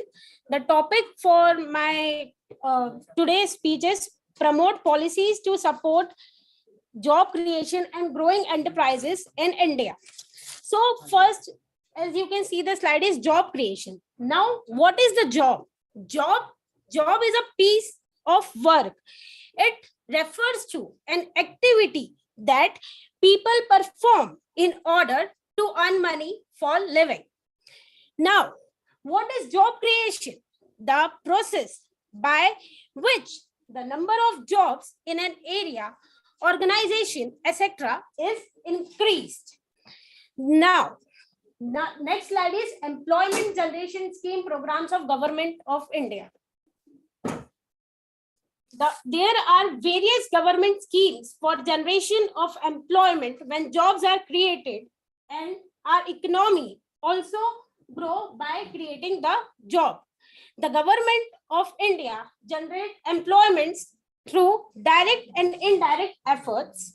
The government make direct efforts at employing people in various departments for administrative purpose. It runs various enterprises, and when they revert in an increased output of goods and services, they lead to future increase in employment. Now, the first scheme of Government India is Atmanirbhar Bharat Rozgar Yojana. Now, what is Atmanirbhar Bharat Rozgar Yojana? It is a campaign launched by Indian government to promote local manufacturing and reduce reliance on import. The campaign aims to make India self-sufficient by promoting local manufacturing, which will not only create employment opportunity, but also reduces import and boosts country's economy. By promoting local manufacturing and products, the campaign aims to preserve and promote India's rich cultural heritage. Now, the second scheme of Government of India is Pradhan Mantri Rozgar Protsahan Yojana. Under this scheme, the government incentivizes employers registered with Employees Provident Fund Organization for job creation. The Government India paying the full contribution to employers in Employees Pension Scheme and Employees Provident Fund in respect of new employers having UAN number. Now, what is EPF? EPS is Employee Provident Fund, in which an employee contributes 12% of salary plus dearness allowance, and the employer contributes 3.67% of salary plus dearness allowance. The next scheme is Mahatma Gandhi National Rural Employment Guarantee Act. About this act, to enrich the livelihood security in rural areas by giving at least 100 days of guaranteed wages employment in a financial year to all the households whose members are aged above 18 years, volunteer to unskilled manual work. It is required to provide employment within 5 kilometers of an applicant's home and to pay minimum wages. If applicant does not get any work within 15 days of applying, an unemployment allowance will be given to them. Moreover, if government fails to provide employment, it is bound to give certain unemployment allowance to the people. The last scheme which government has launched, Pradhan Mantri Garib Kalyan Rozgar Abhiyan. Under this scheme, the government provide an insurance cover of 50 lakh per health worker affected by COVID-19 to provide free resources of 5 kg wheat or rice and 1 kg of preferred pulses to 80 crore poor people for the next 3 months. 20 crore rupees, 20 crore women Jan Dhan account holders will provide rupees 500 per month for the next 3 months. There will be an increase in Manreka wages to 202 rupees per day to benefit 3.62 crore families.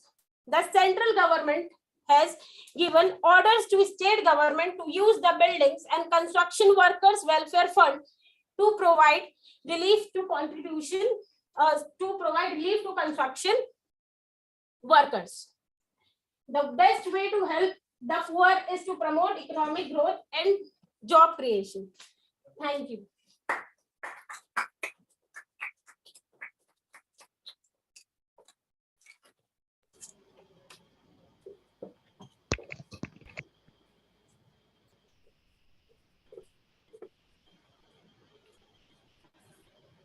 Thank you so much, ma'am, for such an amazing and informative presentation.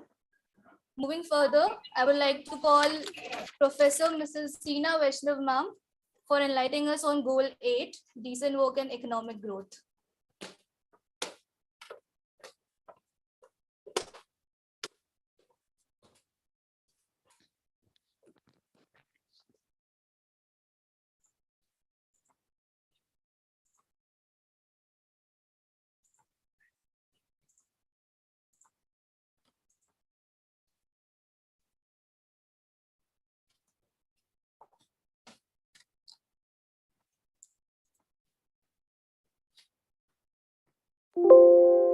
A warm greeting to all of you present here. I'm Tina Vaishnav from IMI Institute, Indore, Madhya Pradesh. As we all know, we are here for the goal 8. We should know about the goals which have been targeted this time. One of them are forced labors among the child. And from that, I have taken the topic, the prohibition of child labor in India. As we all know, child is defined as a Child Labor Prohibition Act 1986 is a person who has not completed the age of 14 years. Even UNESCO has given a definition for a child and prohibited it as a forced labor. Next slide. In India, there are various laws which provide us the prohibition for the labor laws. One of those are the Factories Act 1948. The act prohibits the employment of children below the age of 14 years in any factory. The law has also placed rules who have and when and how long can a pre-adult age 15 and 18 years be employed in any factory.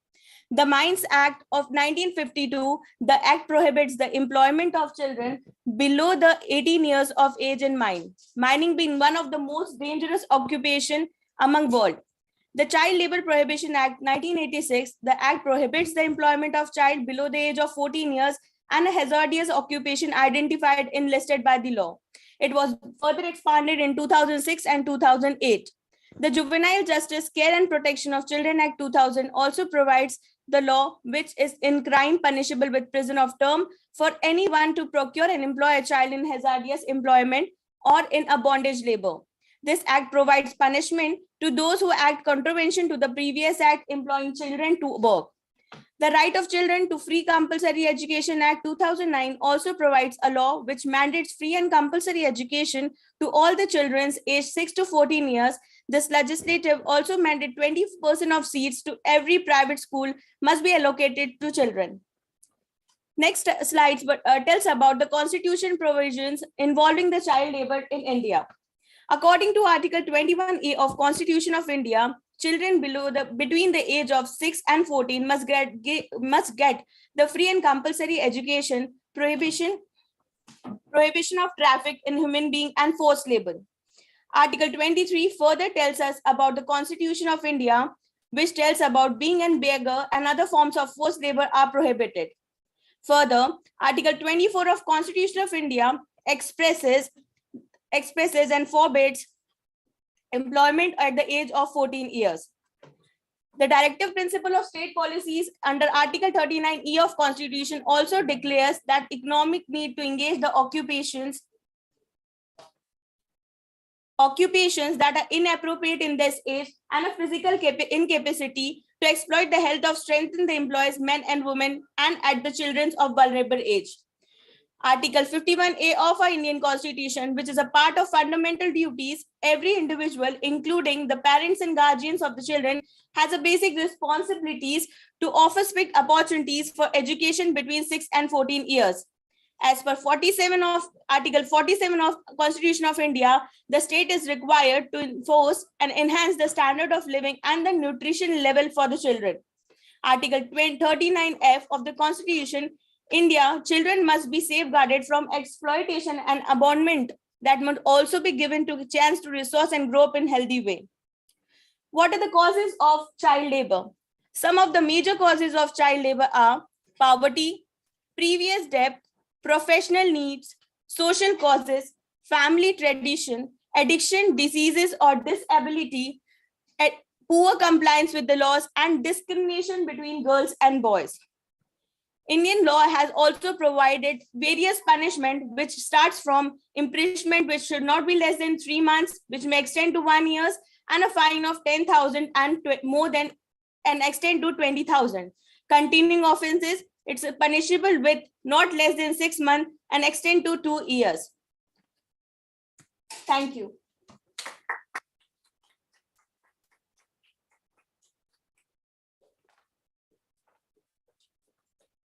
Thank you so much, ma'am. It was a wonderful presentation. Now I would like to call our next guest speaker, Professor Ms. Shivangi Amedia, ma'am, to share her views on Goal 8. Ma'am, please come on the stage.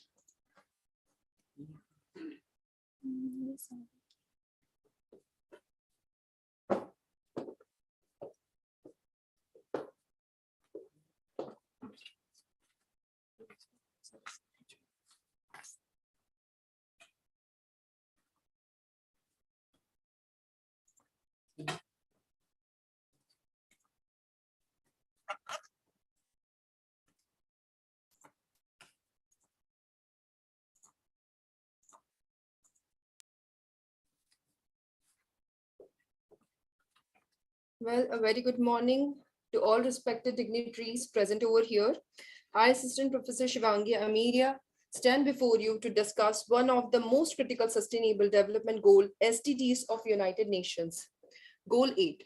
This goal focuses on promoting sustained, inclusive, and sustainable economic growth, full and productive employment, and decent work for all. Economic growth is essential for the development of any country, but it is equally crucial that this growth is sustainable and inclusive. In other words, economic growth should not come at the expense of the environment, and it should benefit all the members of the society regardless of their socio-economic status. We need to ensure that the benefit of economic growth are distributed equitably and no one is left behind. This includes addressing the inequalities that exist in our society and promoting opportunities for everyone to participate in the economy. Moreover, full and productive employment is essential to achieving these goals. We need to create decent jobs that provide fair wages and safe working conditions. This means investing in education and skill development, promoting innovation and entrepreneurship, and improving infrastructure. The COVID-19 pandemic had a significant impact on our economies, causing job losses, economic contraction, and declining in living standard. However, this crisis also presents an opportunities for us to rebuild better and create a more resilient and sustainable economy. Therefore, we must prioritize policies that foster sustainable economic growth, create jobs, and promote decent work for all. This requires investing in education and skill development, providing access to finance, improving infrastructure, and promoting innovation and entrepreneurship. Inclusive growth means that everyone should have equal access to opportunities, regardless of their gender, ethnicity, or socioeconomic status. We must address the inequalities that exist in our society and create an enabling environment for all to participate in the economy. However, sustainable growth means that we must take into account the social environment and economic cost of our actions. It means that we must promote responsible consumption and production patterns that do not deplete our natural resources or harm our environment. Decent work means that all workers, regardless of their status of sector, have access to social protection, rights at work, and the freedom to form or join unions. It means creating an environment that respects human rights, and ensure that no one is left behind. The private sector have a crucial role in playing achieving goal 8. Businesses can contribute to economic growth and job creation by investing in their operations and create employment opportunities. However, they must also ensure that their operations are sustainable and inclusive, and they must respect human rights and labor standards. However, government also have a critical role to play in achieving these goals. They can create and enabling the environment for the business to thrive by providing infrastructure, access to finance, and supportive regulatory framework.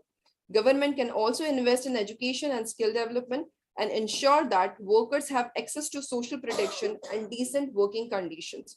Furthermore, civil society organization, including labor unions and non-government organization, can play a critical role in holding government and business accountable for their action.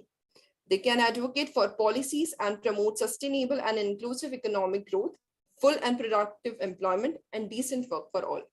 In conclusion, Goal 8 of Sustainable Development Goal is crucial to achieving sustainable development.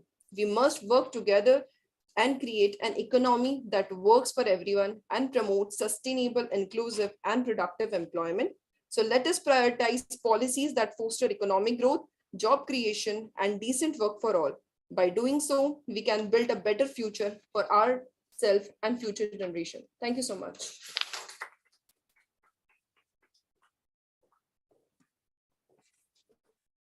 Thank you so much, ma'am. It was a wonderful presentation.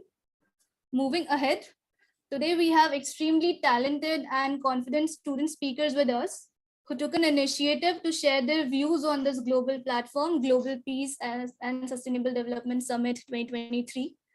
I would like to call our first student speaker from BBA, Savan Patidar, to come on stage and share his views on Goal 8, decent work and economic growth.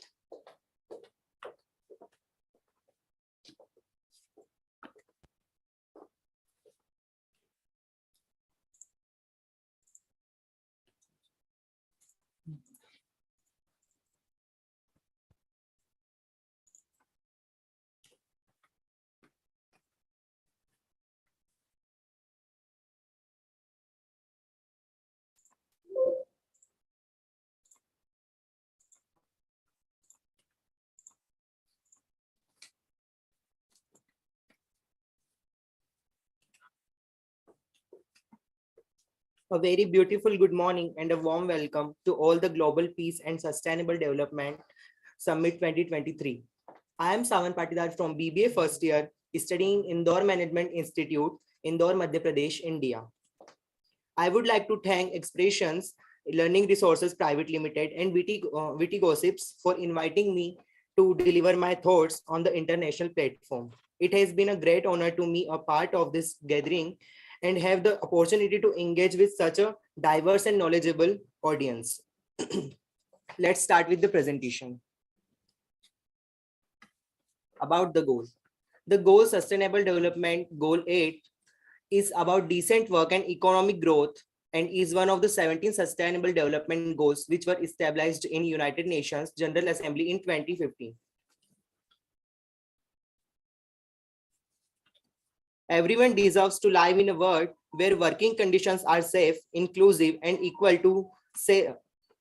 so that everyone has the opportunity to progress in life, but economics are changing.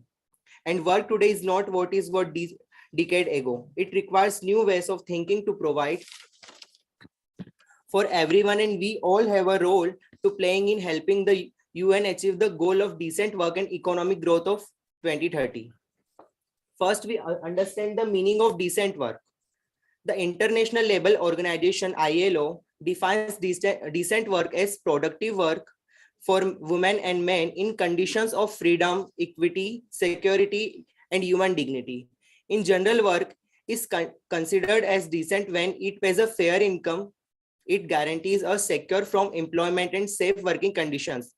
Decent work is one of the 17 global that make up the 2030 agenda for sustainable development. Pillars of decent work.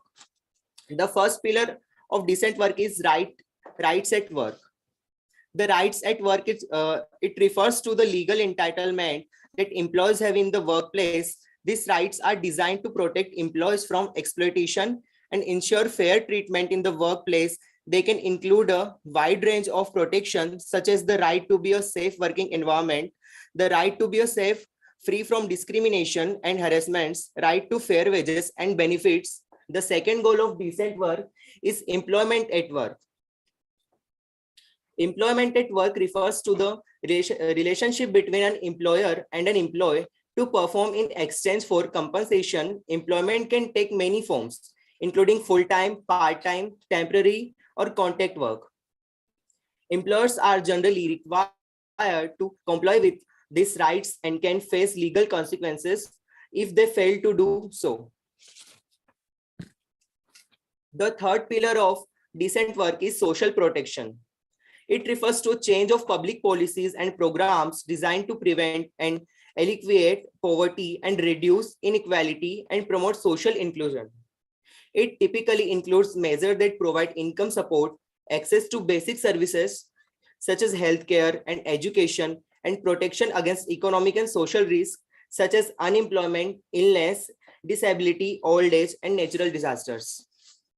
The fourth pillar of decent work is social dialogue. It refers to the process of negotiation, consultation, and collaboration between employers, workers, and their representative, and government on issues related to employment, working conditions, and social to employment economic policies. The aim of social dialogue is to promote constructive and peaceful relationship between stakeholders in work of world and to achieve common goals such as improving working conditions, promoting social justice, and enhancing productivity and competitiveness. Target 8.5, full employment and decent work with equal pay. This target of full employment and decent work, equal pay, it says that full employment is a situation in which our individuals who are willing and able to work can find employment in employment. In other words, it means that the level of unemployment is very low and there are enough job opportunities available for everyone who is seeking the work. Equal pay in decent work with equal pay refers to the idea that all workers should be able to access jobs that provide fair wages and good working conditions, regardless of factors such as gender, race, or ethnicity. This means that workers should be paid equally for doing work of equal value, should also have access to benefits such as health, insurance, recruitment plans, and paid time off. In addition, decent work should also provide opportunities for personal and professional growth and should be free from discrimination, harassments, and other forms of exploitation. Overall, the goal of decent work is to ensure that workers can earn a living wage, maintain their health and well-being, and have a sense of dignity and respect in the workplace. Conclusion.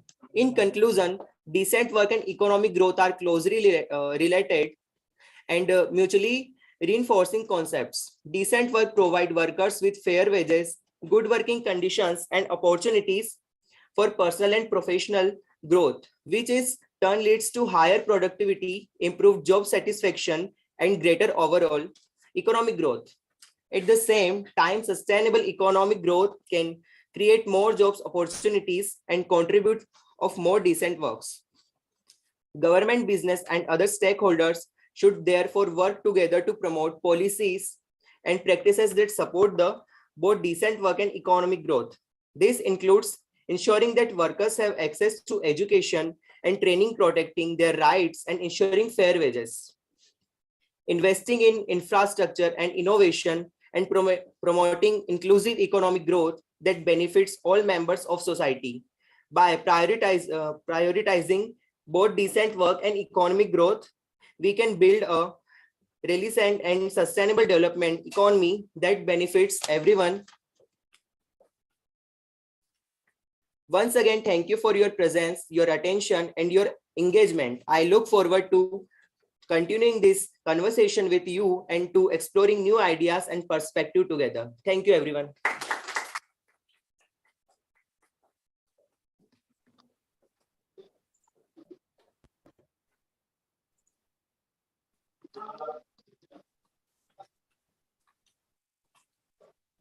Thank you so much, dear Savan. It was a great presentation.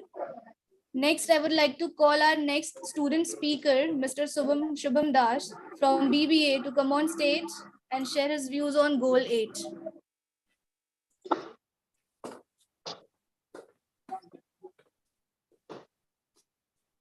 क्या कर रहे हो ऊपर? अच्छा, दही लाओ ना दही.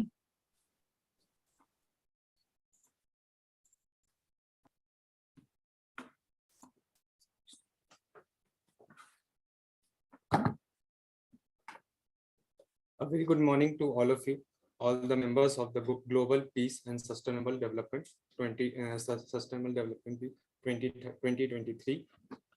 I am Shubham Das from Indore Management Institute, Indore, Madhya Pradesh. My topic of representation is economic growth and entrepreneurship. So basically, economic growth, an increase in the capacity of an economy to produce goods and services compared to from one period of time to another, is called economic growth. It includes productivity of the economy, increase in the flow of goods and services, consumption arises, and the market size also increases. There are some importance of economic growth, such as higher tax revenue, the inducement of investment in both the sectors. Other than that, public and private sector also increases. The productivity of the economy also increases. There are some benefits of economic growth, like poverty reduced, better education, increased life expectancy, and improved government finances. After that, entrepreneur. Simply, an entrepreneur is who creates a new business, either small or big, bearing most of the losses and enjoying most of the rewards. Importance of entrepreneurship. It establishes viable units, develop entrepreneurial tendencies. It promotes innovations. It helps in optimum utilization of resources. It increases employment opportunities. Due to entrepreneurship, economic development arises rapidly and in a consistent manner. It also helps in increasing social satisfaction. It also contributes towards government policy execution. Role of entrepreneurship in economic development.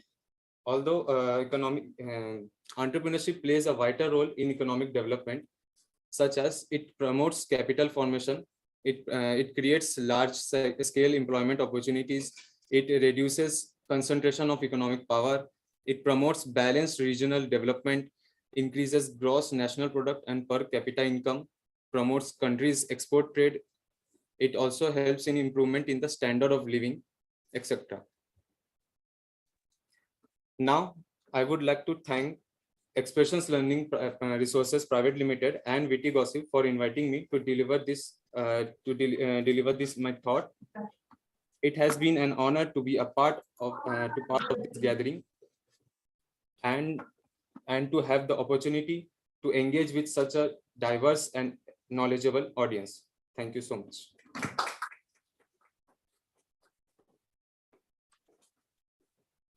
Thank you, Shubham, for such an amazing presentation. Moving ahead, I would like to call Ms. Pranjali Dubey from BBA to come on the stage and enlighten us on Goal 8.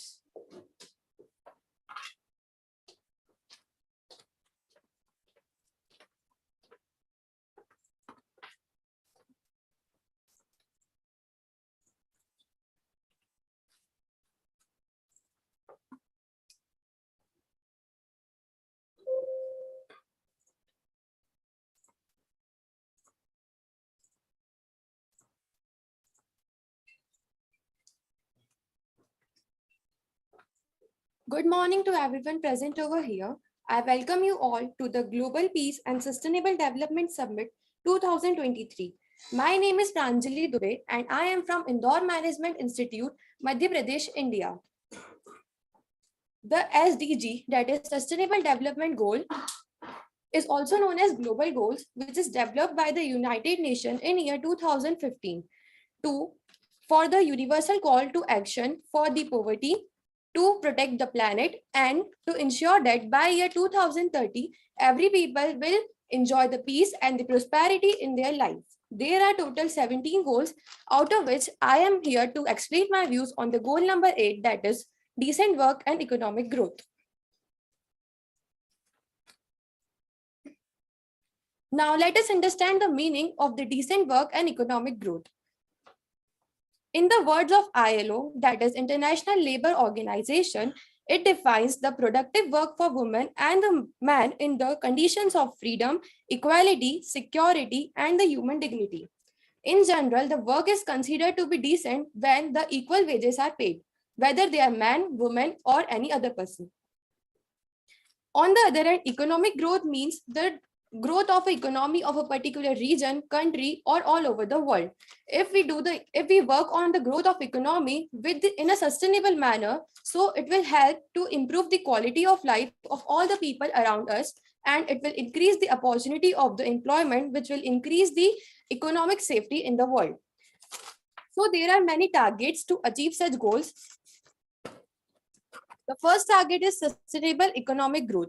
The full title is Sustain per capita economic growth in accordance with the national circumstances, in particular at least 7% GDP growth per annum in the least developed country. According to this, there are 3 types of countries, like developed countries, developing countries, and least developed countries. So this target focus more on the least developed countries, and it says that there should be at least 7% of the GDP of such countries. The next target is diversify, innovate, and upgrade for the economic productivity. The official wording is achieve the higher levels of economic productivity through diversification, technological upgrading, and innovation, including through a focus on high value added and the labor intensive sectors.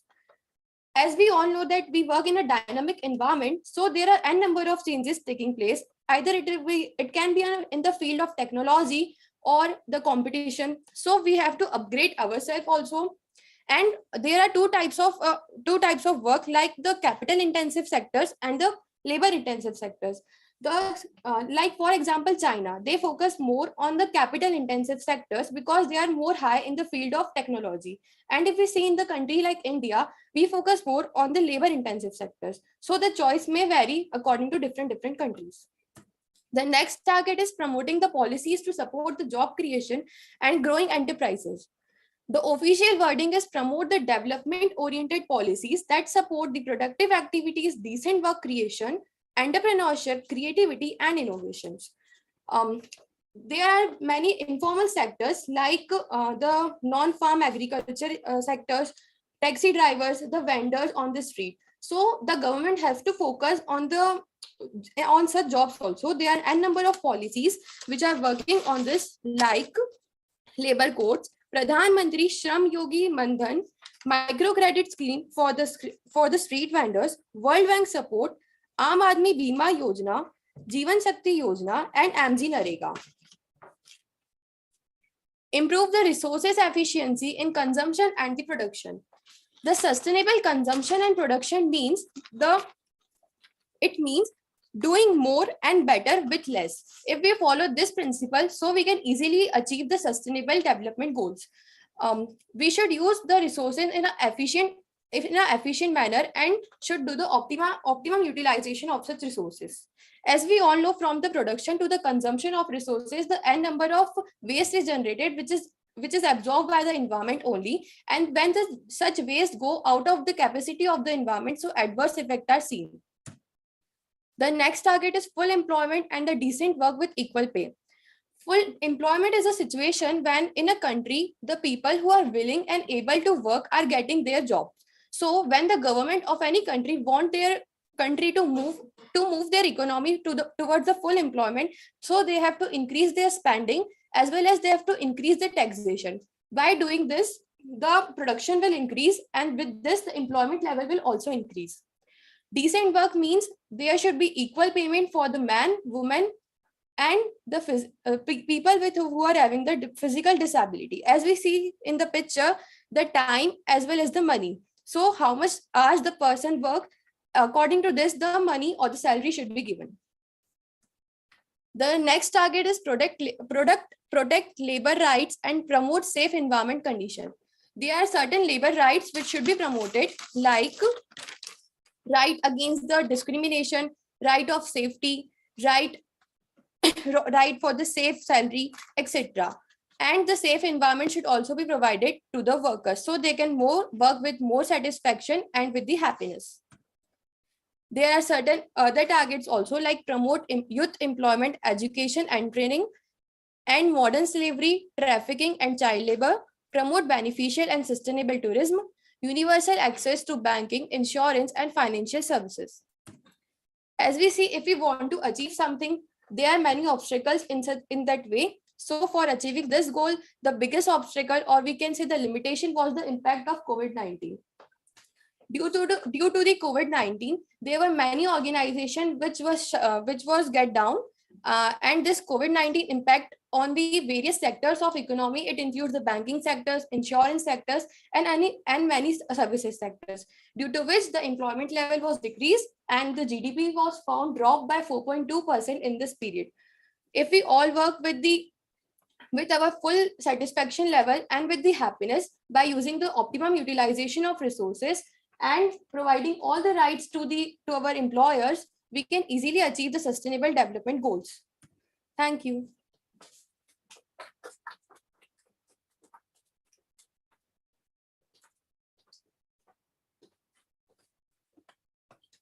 Thank you so much, dear Pranjali. It was a great presentation. Now I would like to call our last student speaker, Mr. Adarsh Sharma from BBA, to share his views on Goal 8, decent work and economic growth.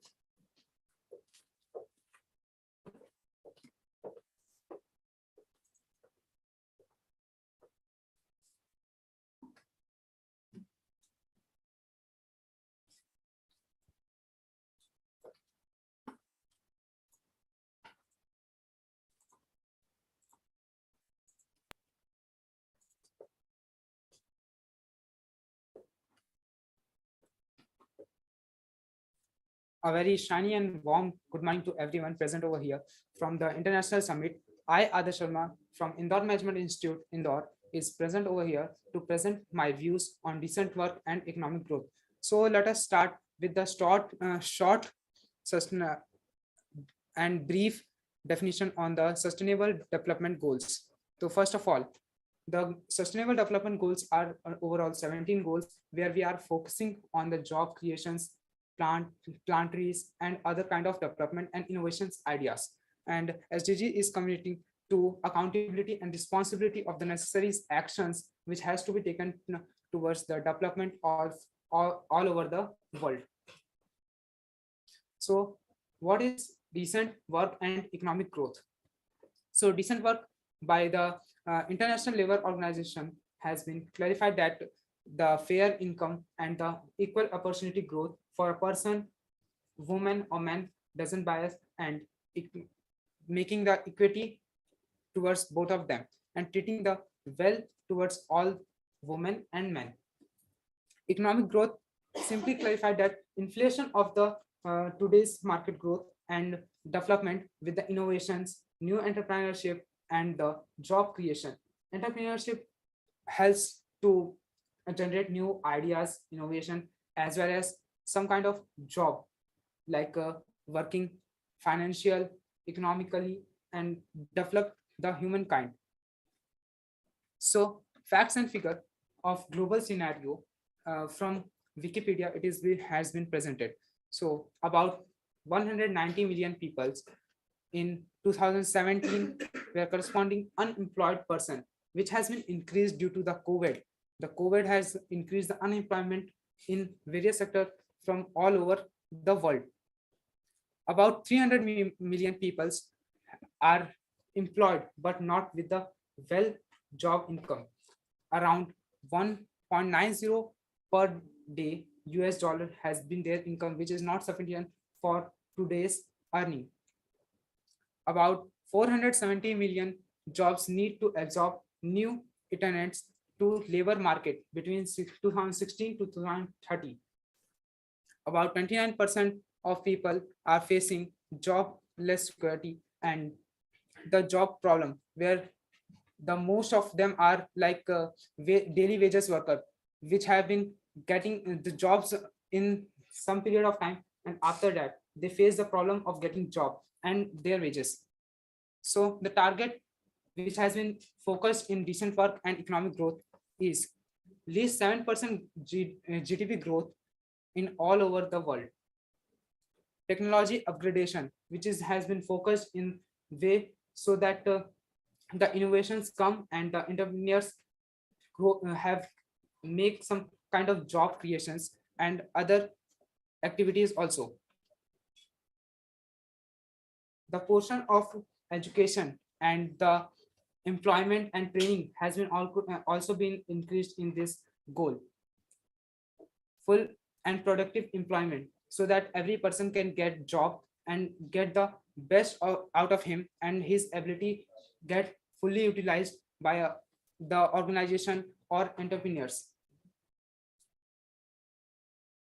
The force has to be like that. No child labor and other kind of problem can get in the front of laborers and the employees. Like if one person is working in an organization but he is not getting treated as well as like other employees, so this problem will be caused due to the labor. This will be an labor violation. So the conclusion will say that economic growth should come forward, and the development of overall world should be the most prior thing. Development in both rural as well as urban area should be increased. Like men's and women should be focused to get employed. The women who are household can also work through their regular works, like doing various kind of work which can be done on home, like making of chapati is one kind of work which is being promoted in nowadays, is for the women who are household, and various other activities. The promotion of fully productive employment in decent work, like if a work has been given to a person, that doesn't mean that resources are not available for him or her to do the work. The resources and the proper safety equipments and proper place with hygiene is also mattered in the decent work. Fear of no sleep should not be there. Like if one person is sleeping well, he think that the next day will be same as like the earlier, because if a person is facing the problem that he might not be able to get job security in the further days, should not be able to do his or her work properly, and this will create an dissatisfaction in the mind of employees, which should be not done in the various ways. New variations and kind of startups, like various startups are coming in front, so the employment generation will be increased. Like if the employees are getting in on wages wise also, if innovations are coming, so the employees generation will not be stopped, and the need of workers will not be getting less. If the our government also motivating the peoples to innovate new things, if they are innovating some kind of new things, the employees and the need of employees will be increased, and which will also influence the market condition in any country. Various kind of fields are being explored and updated. Like if we are going to through the sea wages, there are various kind of sea wages which should be increased. Airlines are increasing day by day, so the employees are also going to be increased in other fields also. So after this all, I would like to thank the Witty Gossip for providing me the international conference stage and platform and inviting me on the stage. Thank you to all.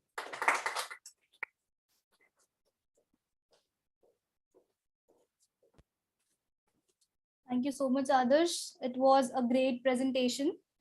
Coming to the end of the event, I would like to extend heartfelt gratitude to our eminent guest speakers who have joined us across the globe gave their valuable time and presence, and made this event wonderful. It has been such an honor to be a part of this wonderful event, Global Peace and Sustainable Development Summit 2023. On the behalf of the organization, I would like to extend my heartfelt gratitude to our esteemed guests, Director Ma'am, CEO Ma'am, VP Ma'am, Principal Sir, HODs, Expression Learning Resources Private Limited, Witty Gossip Associations, all the faculty members and students who have joined. May you all have a great day ahead. Thank you. Thank you, dear. Thank you very much for joining us from the Indore Management Institute. Thank you, all the team members of the Indore Management Institute. Thank you, all the faculty members. Thank you, all the students. Your presentations was very insightful to address the Sustainable Development Goal 8.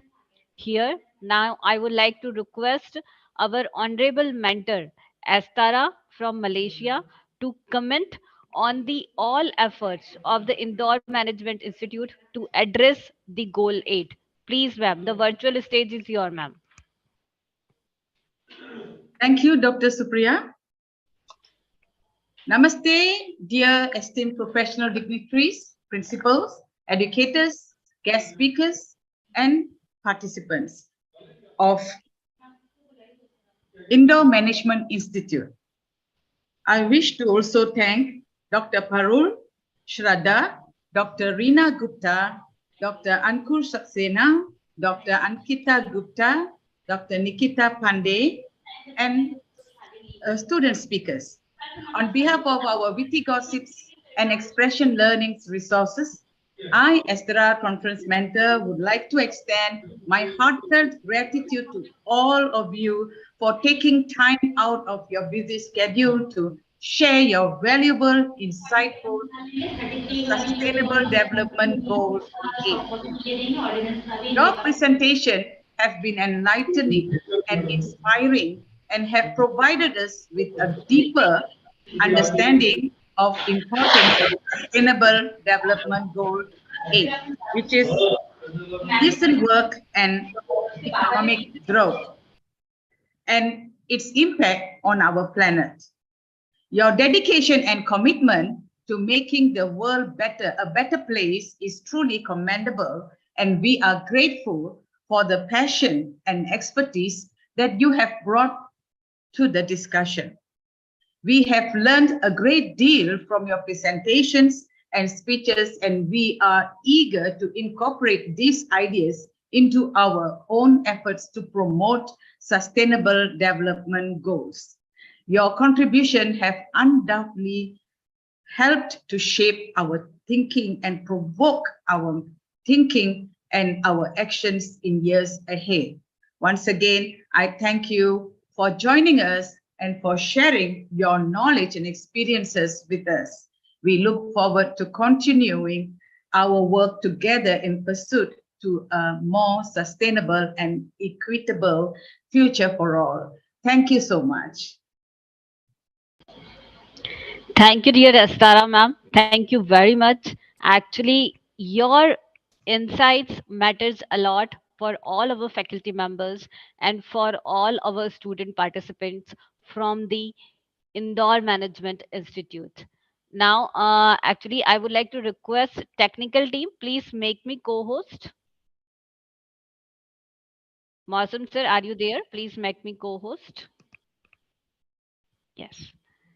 Thank you very much, sir, for making me co-host. Thank you.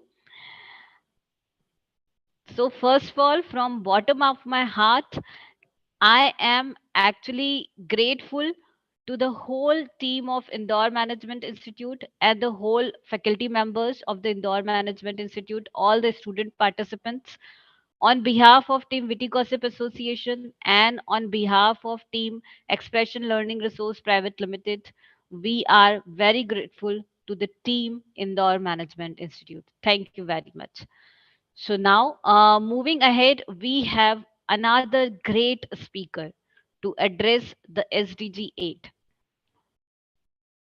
She is from the land of Romania. She is the great educator in the School of Commerce of the Romania. So the Laura, now the whole virtual stage is your, dear. Please share your views.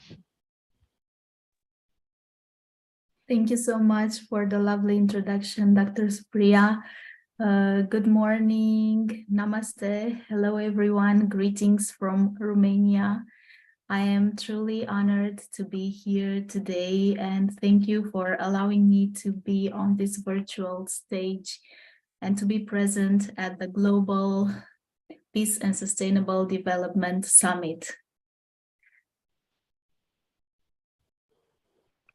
The topic is a very important one for all of us because teachers need to teach the students how to become responsible citizens and how to live a sustainable life. And I believe this is connected to SDG 8, decent work and economic growth.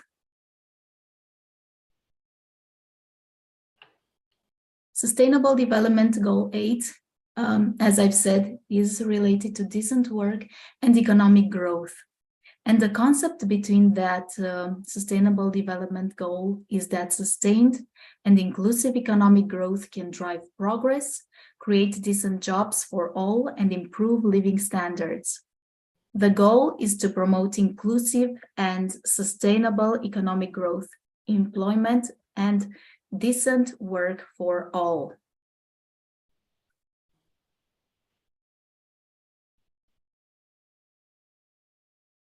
These are the targets for SDG 8.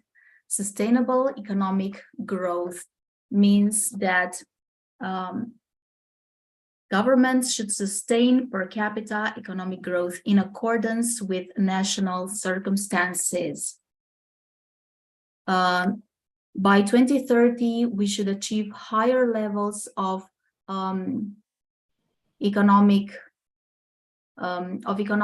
productivity through technological upgrading and innovation.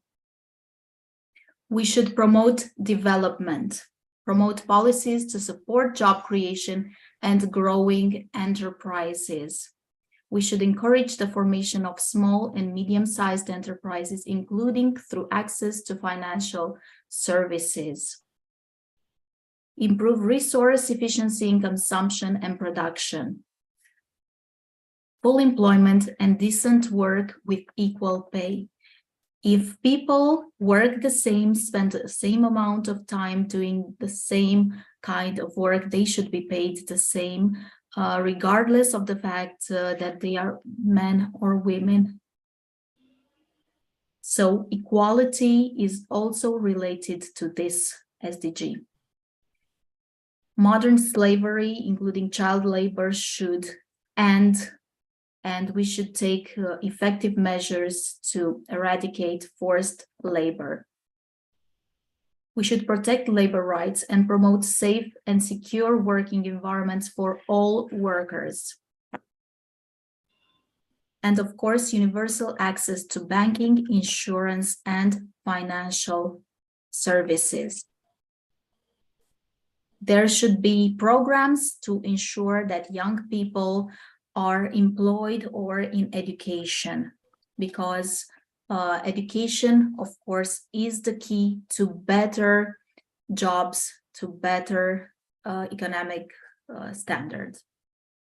By 2030, Target 8.5 says that we should achieve full and productive employment and decent work for all women and men, including for young people and persons with disabilities, and equal pay for work of equal value. What does decent work mean? Decent work means opportunities for everyone to get work that is productive and delivers a fair income, a secure workplace, and social protection for families, better prospects, and social integration. In 2019, 22% of the world were not engaged in either education, employment, or training. We should support young people to find jobs. We should support women to be better educated and to look for better paid jobs, including leadership positions. We are all created the same and we should have the same opportunities. We should substantially reduce the proportion of youth not in employment, education, or training. So first of all, we should try to encourage young people to study, to always try to become better and thus to increase their chances of getting a better paid job. Providing youth the best opportunity to transition to a decent job calls for investing in education and training of the highest possible quality, providing youth with skills that match labor market demands, as well as creating equal conditions so that all inspiring youth can attain productive employment regardless of their gender, income level, or socioeconomic background.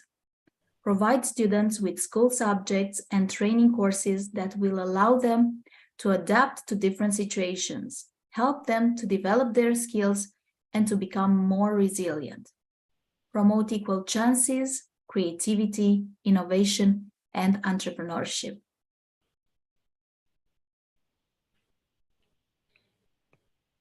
Economic growth should be a positive force for the whole planet. This is why we must make sure that financial progress creates decent and fulfilling jobs while not harming the environment.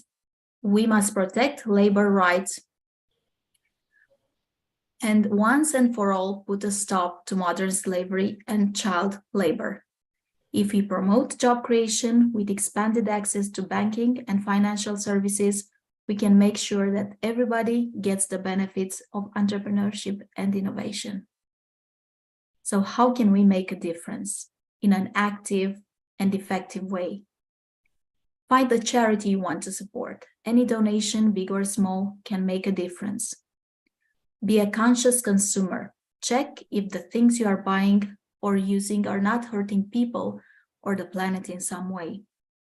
Read about workers in other countries and business practices. Talk to your colleagues about these issues. Organize a mentoring program. Invite people with experience in a certain field to create a mentoring group that will help young people better prepare for their future jobs. Know your rights at work. In order to access justice, knowing what you are entitled to will go a long way. Buy from local producers. Support local economic growth by choosing to buy from local producers and small businesses. In conclusion, to have a better tomorrow, start shaping it today. Thank you so much for your attention. I am grateful to be present here today. Thank you, dear Laura. Thank you very much for your very, very insightful presentation, dear. It was really awesome. Always you deliver, always you actually share your crystals and pearls of experiences with us. Your views are having some impact. And I believe that our all participants, our all guest speakers will definitely put our small efforts to bring a big change in the whole world. Thank you very much, dear. Thank you very much for joining us. Dear, are your student with us? They should be present. I'm trying to see. Yes, dear. Please check.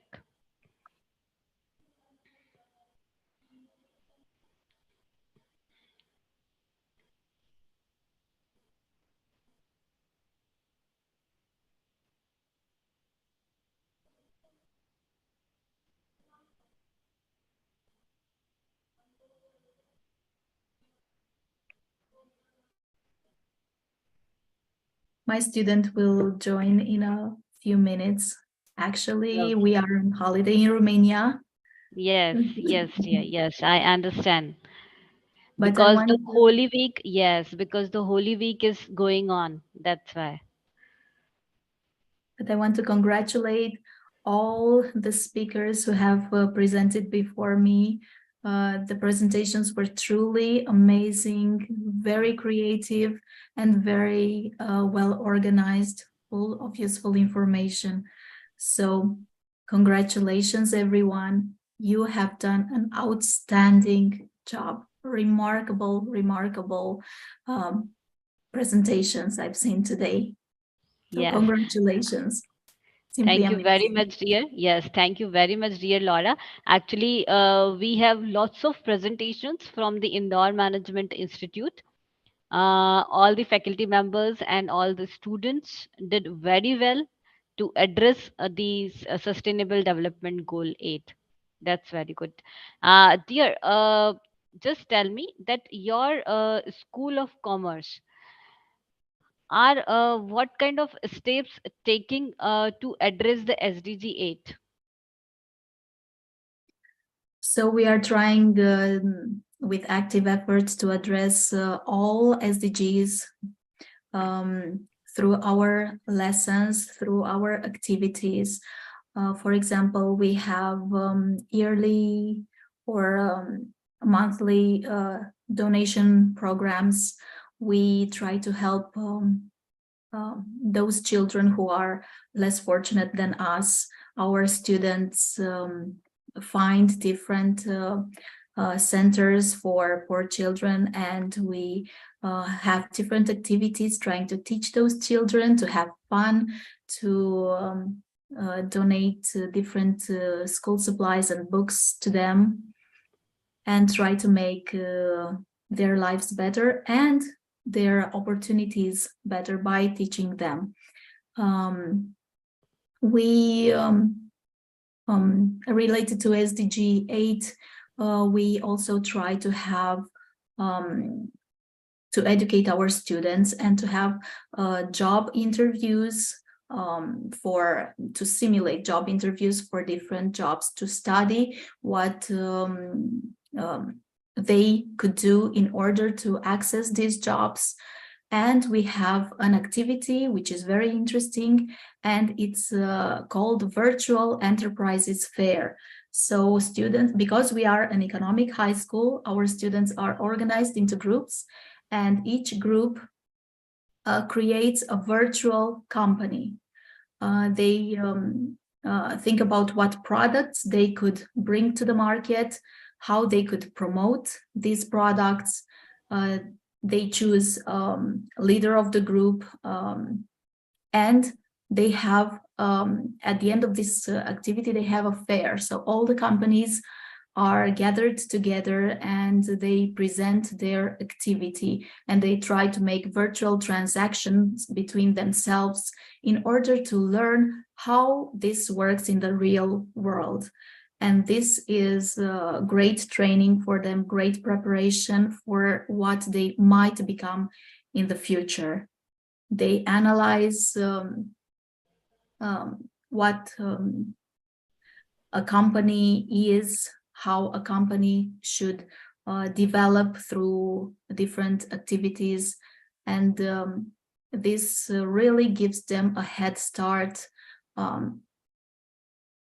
when it comes to future employment. Great, dear, great. Dear, in the future endeavors, my university, Oriental University, Indore, and the College of Dr. Parul Sharda, Indore Management Institute, will definitely join your virtual fair with our student, dear. Definitely we That will would be join the, amazing. yes, definitely we will join the virtual fair. Dear, your student is ready, or we have to still wait? He is trying to join now. I hope he... I am present. Oh, okay. Yes. Welcome, Okay, that's Andrei. very good. That's very good. Could you turn on Could the you camera, please? please? Yes. Oh, the camera. I'm in an instant. All right. Okay. And That's very good. That's very good. Now I would like to request technical team, please make co-host. Yes. Yes, ma'am. Me is co-host. you are co-host, you can share your presentation. Oh, And introduce right. yourself, please. I am Nicolae Andre Marian, a student from the Nicolae Crițulescu High School. the economical the economical one. Yeah, kind of.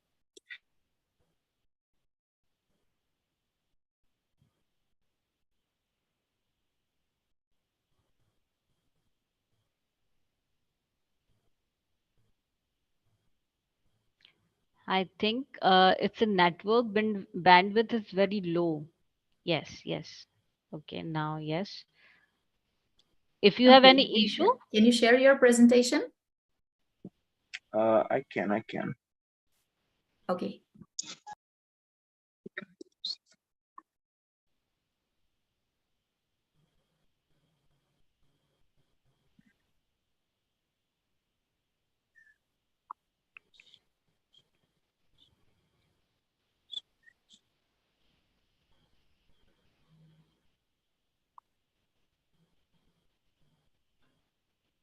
So as I mentioned before, our high school is an economic one. We are focused on teaching different subjects related to economy and related to how they can prepare for the future in the work field.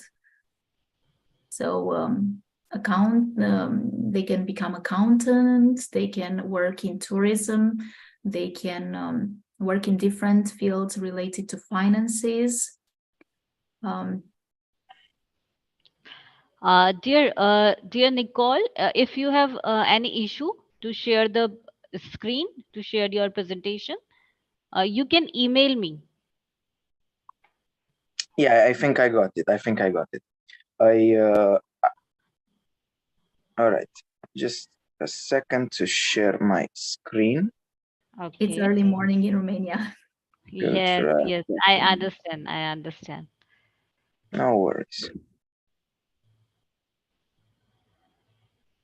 And in the meantime, Andrei, maybe you can tell us about your experience of being a student in an economic high school, if it's related to SDG 8, decent work, economic growth.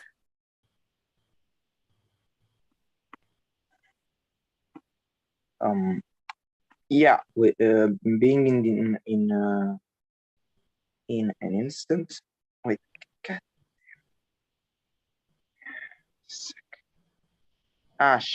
Good. Yes, There. here is your presentation. There, yes. All the best, Nicole, all the best. Please go ahead. So to answer the question before, if it's being in an economical high school has anything with SDG 8, I would answer yes, it has. Being most students who have chosen let's say other high school choices and with other let's say with other profiles such as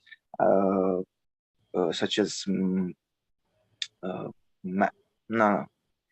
I just want to say that this an economic high school usually teaches students more about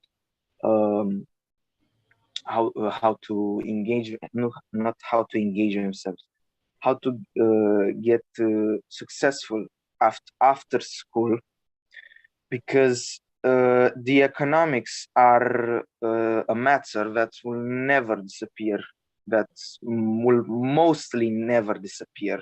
Some traits of it in the future will, but not all, and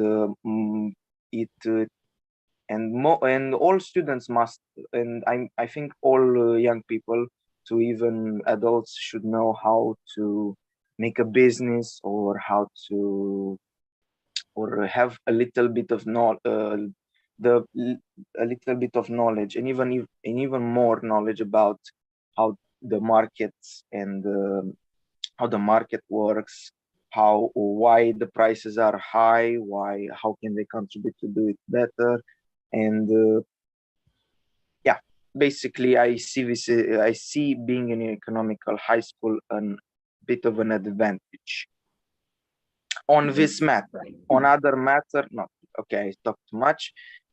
So the presentation, decent work and economic growth, as well as known as SDG 8. How to, all right, good. What are the characteristics that make a workplace decent? In the I forgot to mention that in SDG 8, we we have to support the idea of decent work and economic growth, and I begin with from there, and and this is what I'm going to present this is what I'm going to present. So, what are the characteristics that make a workplace decent? It pays a fair income. It guarantees a secure form of employment and safe working conditions. It ensures equal opportunities and treatment for all. It includes social protection for the workers and their families. It offers prospects for personal development and encourages social integration. Workers are free to express their concerns and to organize. Having a decent workplace can really it can be a really big factor in each person's lives. Some people work without a contract, and their employers can just cut their pay whenever they want. They can just leave them with no, even if they can just work them like for free and get away with it. Some people work in very dangerous environments and don't have any safety for any how can I say this? Insurance. Yes, that is the word that I wanted to say. We don't have any insurance on their health, and it's in some parts of the world, a decent workplace is still, let's say, an idea, or just hard to implement it in every single workplace. All right, let's continue with the presentation. What are jobs that will never disappear? This is a question that was frequently asked because of, mostly because of technological advancements, mainly the robots. Mainly, people there are some jobs that are repetitive and can be really predictable, and those jobs will be taken by robots. By predictable, I mean it's, let's say, running a store. Running a store can be done with simple algorithms, and maybe in the future, maybe not, maybe even for the next generations, these jobs that require simpler, that require only mostly physical work and not much not much else, yeah, they're going to be taken down by AI or something else. So we are left with jobs that mostly only people can do, for they need a more creative approach, and AI will never get to our point of, let's say, even I said psychiatrist. An AI can be as developed as it can. It only is a matter of algorithms, and in reality, it's not real. It's psychiatrist will never be a robot. It will always be a person. It should always be a person. We don't know about the future still yet. So, for the example of jobs that will never disappear, we have teachers, multimedia artists and animators, first line supervisors of police and detectives, psychiatrists, music directors and composers, executive chefs, gig workers. By gig workers, the gig workers one is not a really good example, as they are, let's say, the people who do deliveries of any kind, or such as food delivery companies, such as Glovo, or just services that like Uber. Next slide. Inflation is really is noticeable around the world. You cannot deny the fact that the prices have not been the same in the last 2 years, and they're increasing over the time. But what is inflation for anyone? Inflation is the rate of increase in price over a given period of time.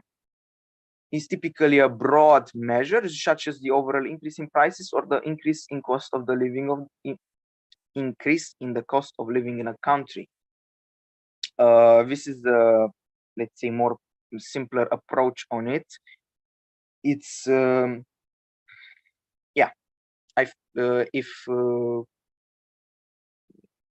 yeah, let's go to the next. What is the cause of inflation? What causes the prices to go up? Why has the price for gas gone up? Why is my favorite drink 2 times expensive now? Why is all that? So it all comes from this is only one of the many factors that I think that, in my opinion, it influences the most. Money supply, which when people experience an increase in incoming or spending opportunities, they are more likely to spend before they save. This often causes more demand than there is supply. This cause is linked to demand pull inflation.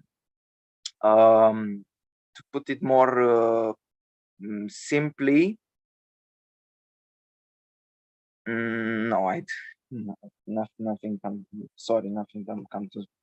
It's basically the more people they buy, in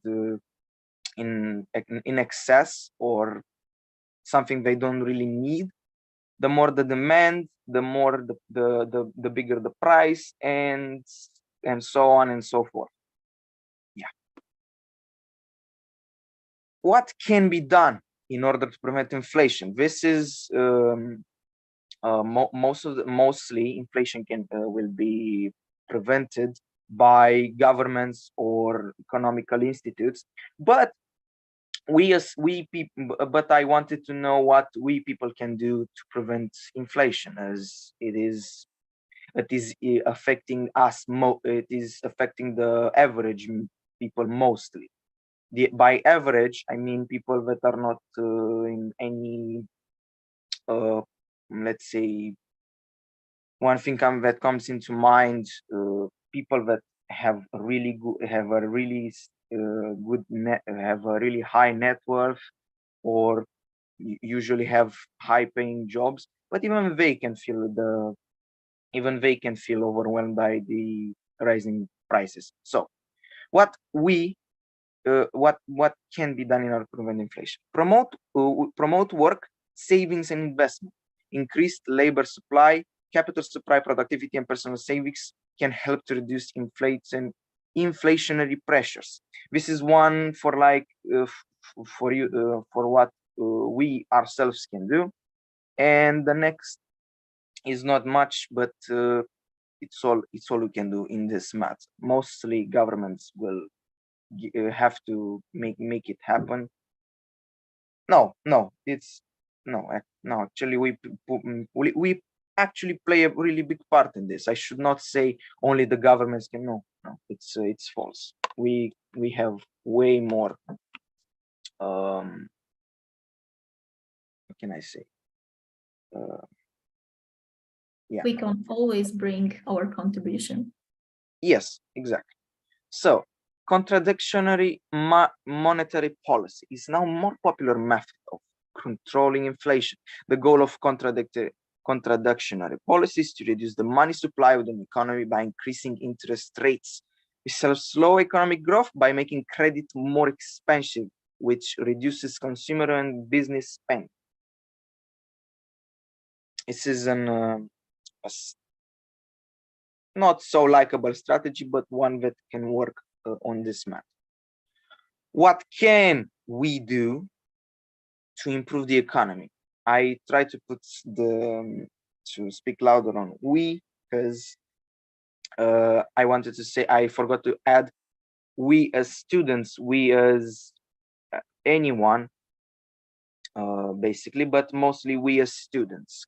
I don't know, because all of us at this age, we may want to improve the economy or to try to help a bit, but we don't see how. So, three things to improve the economy: working part-time. Students can work part-time jobs while studying to earn money and gain valuable work experience. This not only helps them support themselves financially, but also provides them with the opportunity to develop skills that can be useful in their future careers. Volunteering. Volunteering for community organizations, non-profits, and charities can help students develop valuable skills and gain experience while making a positive impact on their community. Interning. Students can take advantage of internship opportunities to gain practical work experience, learn from professionals in their field, and make valuable connections that can lead to future employment opportunities. This is more supporting the work, supporting even students to get work experience, and by work experience, and you get work experience from working, so it supports the idea of working from a very young age. Yeah, next slide. No, thank all of you for your undivided attention. I know the presentation wasn't much. It wasn't much at all. It was mediocre at best, but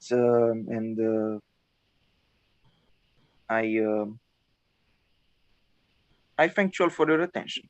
What can I say more of that? Congratulations. That was a very wonderful presentation. Don't Thank you. Thank you. Thank you, Andre. Thank you. Actually, your thought process matters. You actually explained all the facts, all the important points related to the SDG 8 in a very well manner. Very well manner. Dear Andre, would you like to join your hands like this? Do this. Yes. Yes, please join your I, hands. I actually plan on this on the summer and on usually usually on the just summer do break. this. Do like this. Look at us. Yes, just do like this. Yes. Yeah. So we can take a screenshot.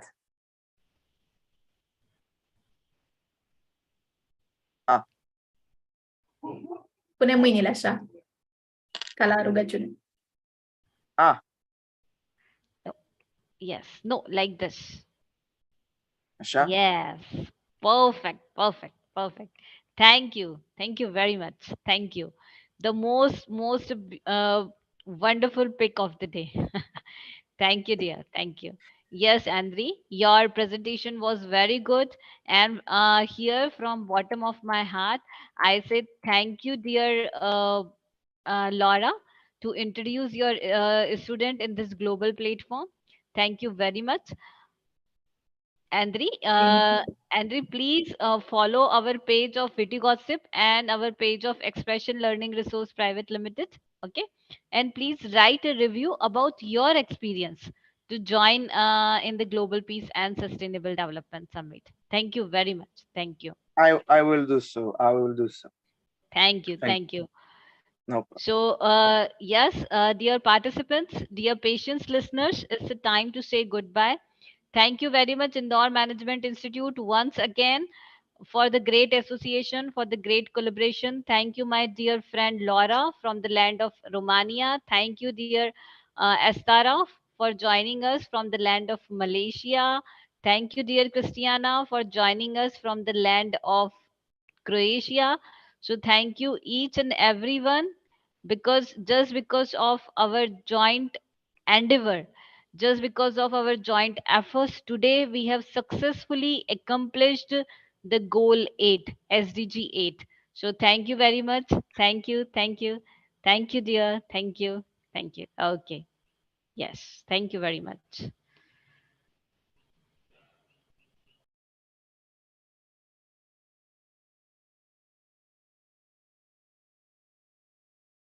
Laura, your student is rocking. Nicole, fantastic. You can be a potential international speaker, intellectual speaker. Well done, dear. Well done, Andre. Well done, well done. I appreciate it dearly, but the thought of me being an international speaker is overwhelming. But I will. Never say never.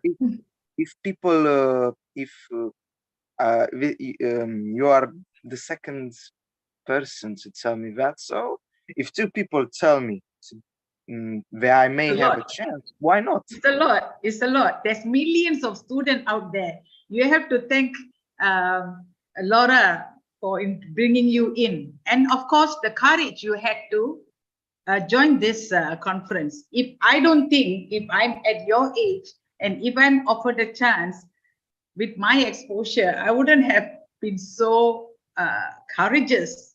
But you have done it. That is great. We love to see you again and again. Yeah, as what Dr. Supriya mentioned, please go to the Witty Gossips group and give your comments about your experiences in this conference so that more students will know. You see, students, they like to listen to their fellow friends rather than anybody else. Yeah, thank you so much. Bye-bye, Laura. See you again. Bye. Bye. Bye. Thank you. Thank you so much. Thank you, dear. Yeah. Yeah.